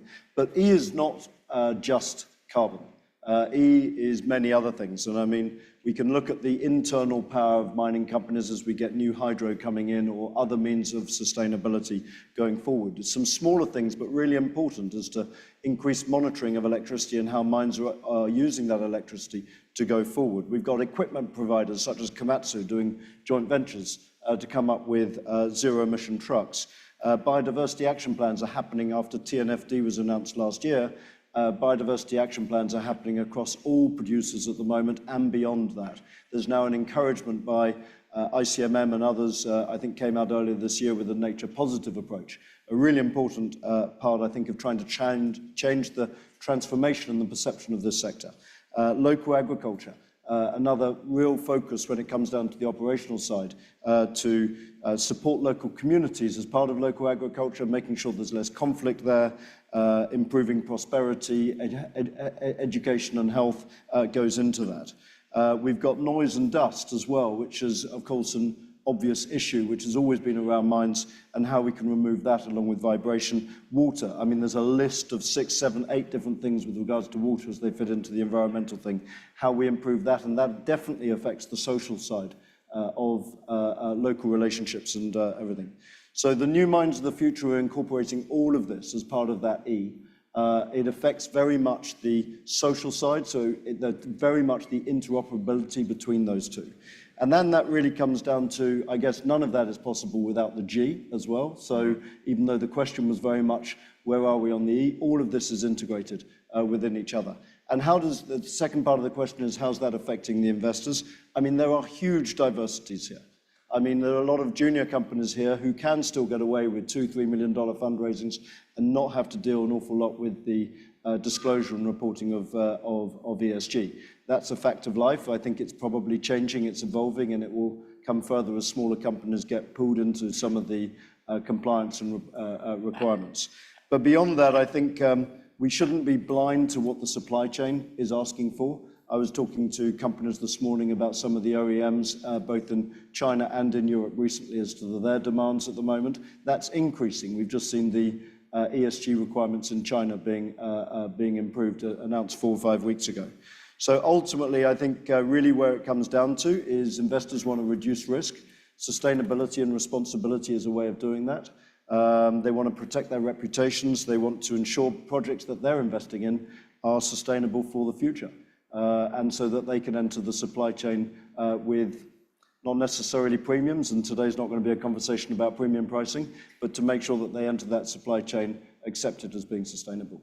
Sure. Yeah, no, thanks for that. And so I guess there's a lot of really attractive, exciting opportunities and sort of sub-segments within decarbonization. I wanted to touch on a couple of these, both of which your funds are invested in, mobility and battery recycling. And maybe Swetchi, we'll start with you on mobility. I mean, what makes that such an exciting part of decarbonization, and what are you guys doing there? Yeah, the electrification mobility has been quite a central focus within the thematic of decarbonization. And one of the key reasons driving this sector's growth is really around the de-risking of it being an asset class. From a technology perspective, this is a proven, reliable, declining cost technology. When you look at it from a total cost of ownership perspective between internal combustion engine vehicles versus electric vehicle, we are parity in a lot of places, and that definitely helps to drive a lot of the adoption. The other thing I wanted to mention is that with this, this total cost of ownership kind of getting to parity, it means that it has opened up an entire value chain of EV that is open for investments from not just your OEMs, but all the way to your charging technologies, your softwares, as well as your battery technology there. And then if I split this sector from a geographical perspective, each region, country has its own space in terms of the adoption curve. China, being the most advanced EV economy in the world, has evolved its value chain so much that we're no longer just talking about passenger OEMs makers as investment opportunity. The spotlight now is on, for example, commercial EVs as a service, whereby large logistic companies are very keen to decarbonize, and they are leaning on services company, giving them a full wrap service all the way from leasing, insurance, as well as operational and maintenance. And then looking to South Asia, India, another very interesting place, has its own unique way of developing the e-mobility space, very much focused on the three-wheelers and the two-wheelers market, which fits the price point for the stage of the economic development there. And I can't help it being very geeky about the battery technology is that battery technology is going to drive continuous cost down for the EVs. It is a key pillar for that. And when I look at the technology development in battery, there are lots of them.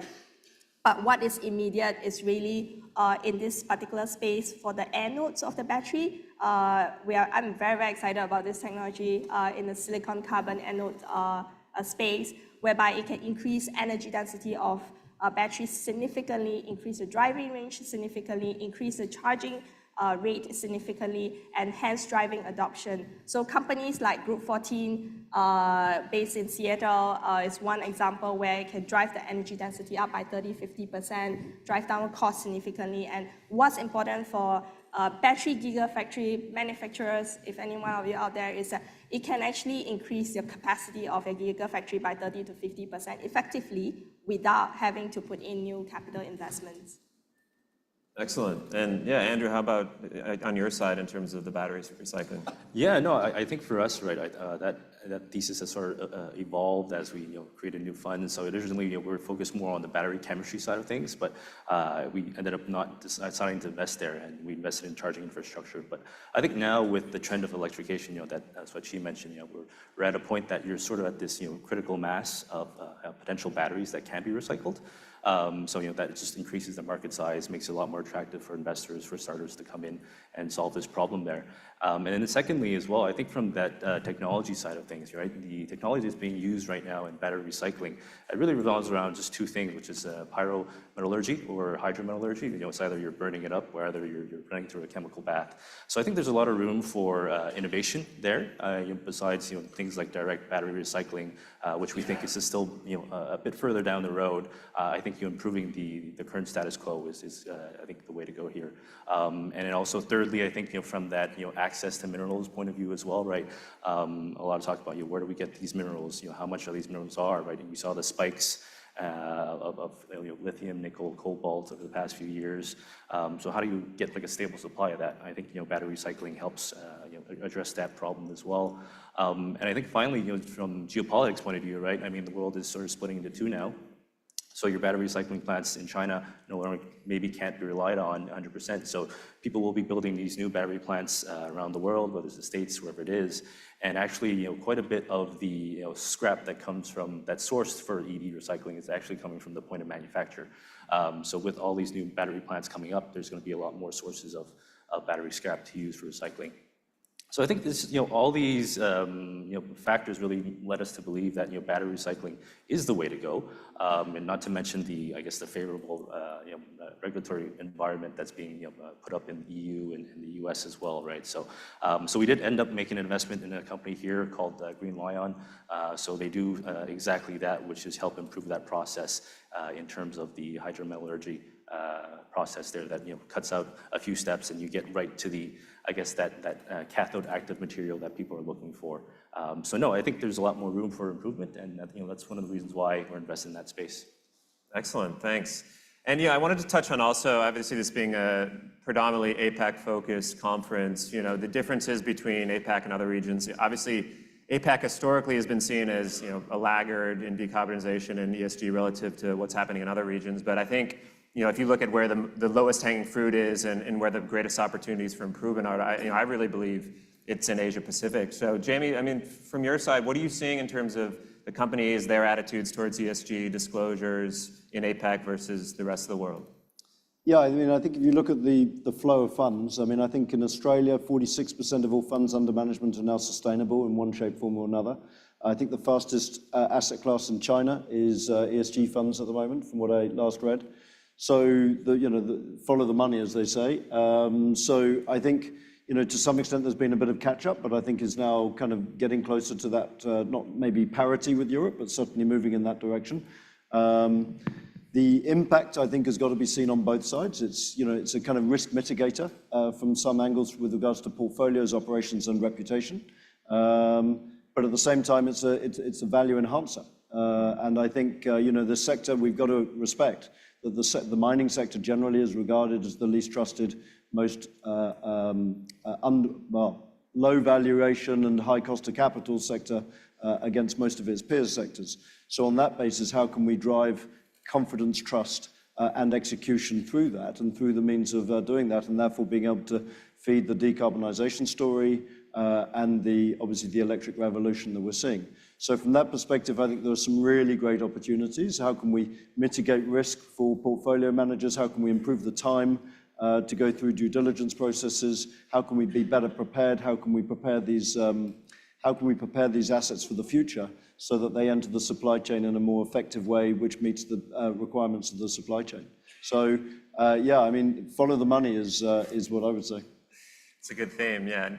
To touch on that, we were going to run through the APAC investment opportunity versus the rest of the world, but I think we're running out of time here. So you guys will have to grab Swetchy and Andrew to discuss that for a coffee later. But I want to thank our panelists for their time here and their views. A lot of interesting points and themes that they've made, and thanks everyone for listening. Thanks very much. Thanks very much, John. That is a really interesting conversation, and if you want to let people know about it, I've actually just, this sounds surreal, I've got a group of younger people in my family who are all into investing at the moment. I've said, you guys need to follow this and listen to the conversations that we're having, because they really will guide, especially the next generation of investors in where they want to go. So let people know that they can watch this conference online afterwards and really dive into those things that we're saying. But for us, it's being able to go out there, it's being able to talk, and it's being able to interact, which will really make a difference for us.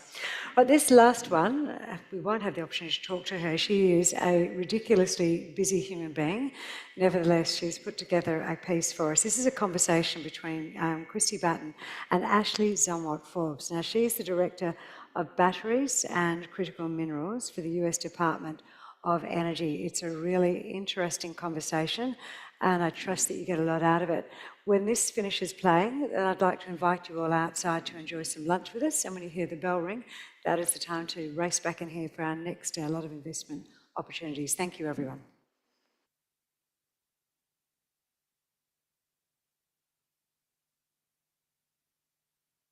Thanks so much for that introduction, Christy. It's wonderful to be here, even though just virtual. So as Christy said, I'm Ashley Zumwalt-Forbes, and I'm the U.S. Deputy Director for Batteries and Critical Materials. I sit in the Department of Energy, specifically the Office of Manufacturing and Energy Supply Chains. So for those of you who might not be familiar with the U.S. government or familiar with that variety of acronyms and words I just threw at you, MESC, so Manufacturing and Office of Energy Supply Chains, was set up a little bit over 2 years ago to deploy bipartisan infrastructure law and Inflation Reduction Act, so Bill and IRA capital. And the accomplishments across those 2 years have been immense. Now, I cannot take credit for those accomplishments. I just joined on January 15th.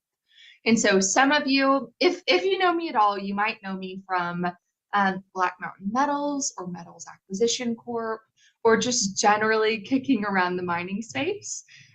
Very much still incredibly passionate about both mining and the critical materials supply chain.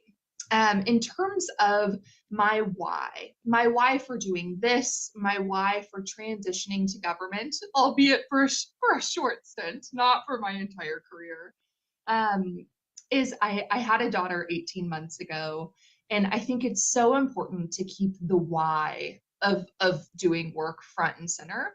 And for me, I want to ensure that I'm leaving the world a better place for her than what I inherited. So on behalf of the Deputy Director for Batteries and Critical Materials and of Lola's mom, I truly appreciate the work that all of you are doing to actualize these supply chains and really throw your shoulder into the effort of realizing this enormous goal.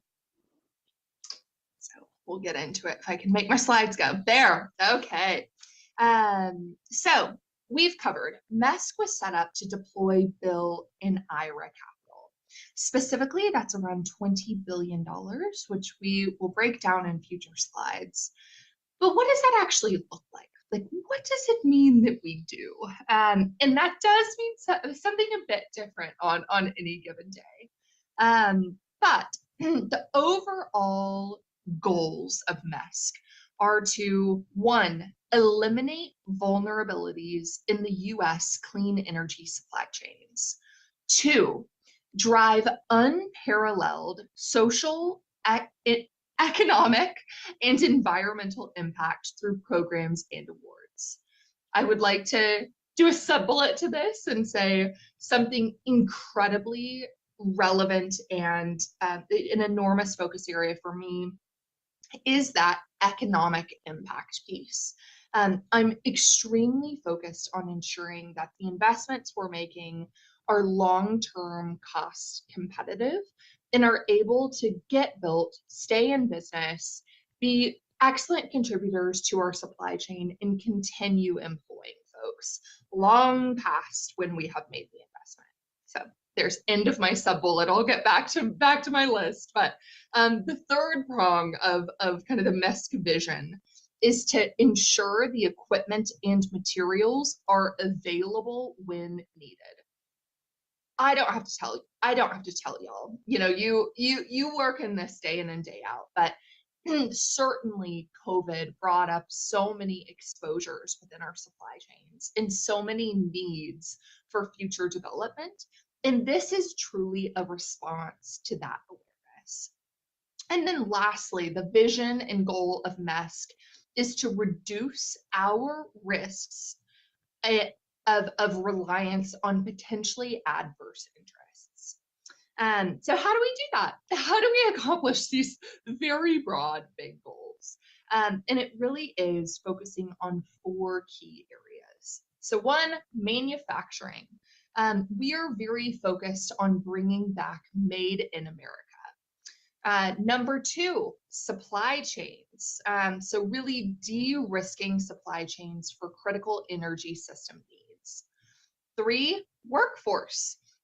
Again, not telling you guys anything you don't know, but just because we're able to build out the supply chain, raise the money, do this enormous task, it doesn't mean we're actually going to have people who have the training and the desire to work in these facilities. And so there's a tremendous amount of work around skilling up the appropriate number of folks to work in these supply chains and really drive the ball down the field.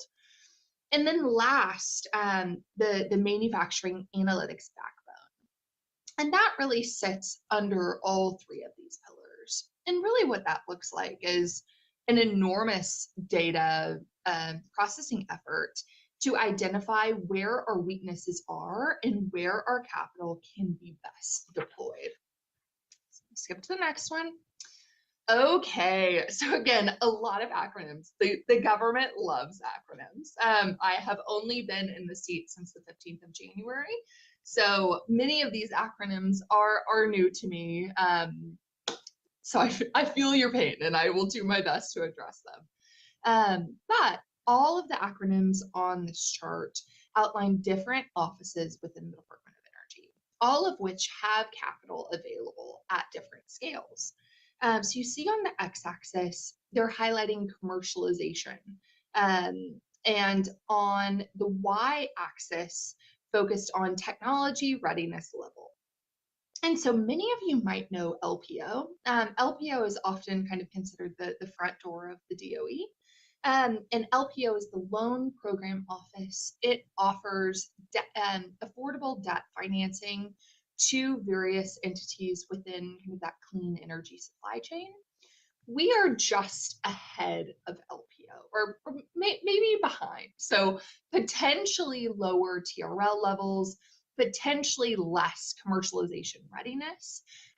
We offer financing in the form of either grants or tax credits, which again, we will address soon. But historically, the Department of Energy purpose has very much been focused on earlier TRLs, much earlier commercialization stages. And so the availability of both MESC and LPO represent real step changes in the ability for companies to scale that valley of death and really build true, scalable, real commercialized businesses. And for me, I think that's so exciting. So next one. Okay, so I highlighted that MESC has been around for 2 years. I have been around for 2 months, but MESC has funded 71 projects across 38 states. So these MESC is US specific funding. It can be non-US companies, but the projects themselves have to be in the US. So look, this is a lot to have been done in 2 years. You can see kind of the various colors. Hopefully you're not colorblind. I'm sorry if so. We'll need to find a better way to view this chart. But you can see from the various colors on the legend the programs which were leveraged to fund these operations. Several of them I will be touching on today. Importantly, sorry, I'm always supposed to plug this, but this is the status for January 2024. We are very much not done. We have many open funding opportunities, which you can find on the MESC website, which we will get to soon. We very much welcome additional applications. You know, my interest is in ensuring we are deploying taxpayer capital in the most effective and impactful way possible. And the way we do that is ensuring we get as many applicants as possible to really raise that quality bar and ensure we are being good stewards of the capital that we have been given. Next one. Okay, so I'm sure you guys see this chart and think like, oh God, is she about to walk through a very basic kind of supply chain chart? I'm not. I will save you that.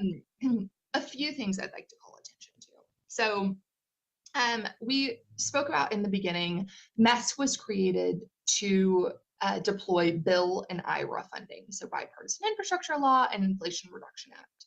Y'all haven't heard a word about Defense Production Act, but it is on the slide and I will cover it. So Bill and IRA capital, you can see they stretch. So Bill goes from material processing, importantly, not mining. Bill stretches from material processing through battery manufacturing and then pops up again on the back end with recycling efforts funding. So you can see it's about $6 billion and then $335 million available.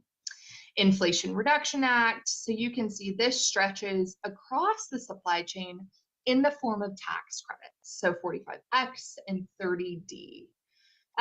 Defense Production Act, it is mostly as would be indicated by its name, but it is mostly stewarded by the Department of Defense. And you can see they do fund mining.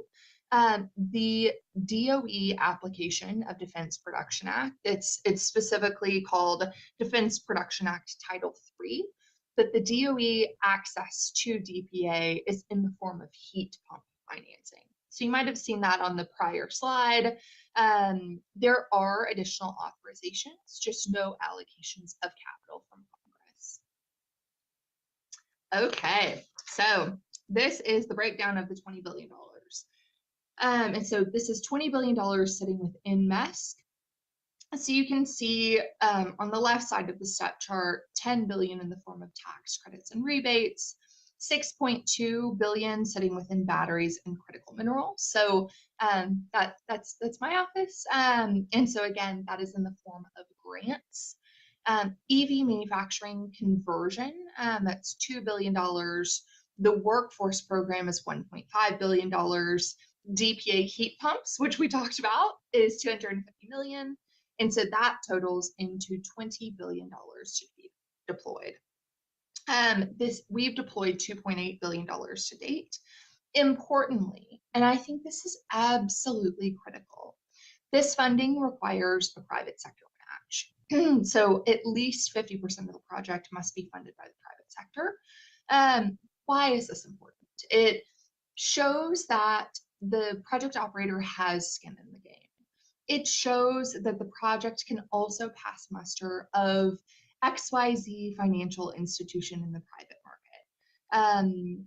And additionally, it stimulates more activity in the economy. So one item to cover on this slide is how to apply for this funding. So we deployed $1.9 billion within the battery and critical materials supply chain late last year. We're currently in round 2 of that initiative. So here's how it works. We, being the DOE, publish an FOA, Funding Opportunity Announcement, we call it a FOA, on the MESC website, which you'll get a link to shortly. Within that FOA, there are delineated areas of interest, so AOIs, which folks can submit applications to. I always like to highlight these AOIs are all the way across the supply chain. So we're not just focused on one area, but rather the entire thing. Like, we want to build out an entire supply chain in the US. So I'd like to just read to you what these AOIs are so that you can get a flavor of what we're looking for. And importantly, these AOIs came out of that data analytics backbone that we talked about on the first slide. And so this is really where we see the greatest needs for investment in that US supply chain. So 1 is lithium separation, 2 is recovery of battery critical minerals, 3 is battery material precursor processing, 4, battery cathode and anode manufacturing, 5, electrolyte salts and solvents, 6, cell manufacturing for small and specialized markets, 7, non-lithium based battery cell and system production, 8, other battery cell and system component manufacturing. So again, all the way across the supply chain. So on this one, I just said that we deployed $1.9 billion late last year. And then at the top of this slide, I say over $5.8 billion in public-private investment has been stimulated. How did we get there? So I referenced that there has to be a private capital match of at least 50%. In many cases, there's a much larger private capital match. And so this $5.8 billion is what has been stimulated through this grant program of both public plus private capital. So these are the 15 current portfolio companies. It, again, ranges cathode investments, anode investments, precursors, recycling, and mineral processing. Here's an example of one of our companies. It's a group called Mexichem. They are building a lithium hexafluorophosphate plant in Louisiana, and it is a first of its kind in the US. So it was a $100 million US government investment, over $300 million private sector match, 80 jobs created, 260,000 EVs enabled, and will produce 10,000 metric tons per year. So there are a tremendous amount of funding opportunities available. Please go to the MESC website and look at these opportunities. On one of the coming slides, there's a thing that you can take a picture of and it'll take you there. Or if you Google DOE MESC, it will take you there. Go to my LinkedIn, you'll find it there. Like, there are options for getting to this website. And there is money that you can apply for, so please do. I would love everyone's participation. This says comments were due March 4th. That is not true. We have extended that deadline and would absolutely love your comments. And so what is this? This is how to connect federal funding with private capital. So if you have thoughts on how best to match grantees with private capital, what you're looking for, what the needs are, really what instruments you think are missing in the market, please share it at this QR code. Okay, so I said MESC has been in existence for 2 years. Here's what we've done to date. So we have catalyzed over $7 billion of private sector investment. We've created over 8,000 jobs. 34% of those investments are in energy justice communities. We've trained over 500 students annually, and we've enabled 10 million EVs annually. This story is very much not done. In fact, we are only getting started. We would love to partner with you on accomplishments to come. So together, we can develop a domestic battery manufacturing industry that competes globally and wins. Thank you so much. Want to enjoy some lunch, have some strong conversations with people, and you hear the bell ring, that's your indication to come back in. We'll have about 25 minutes for lunch, but it's up to you how you spend your time here today. Thank you.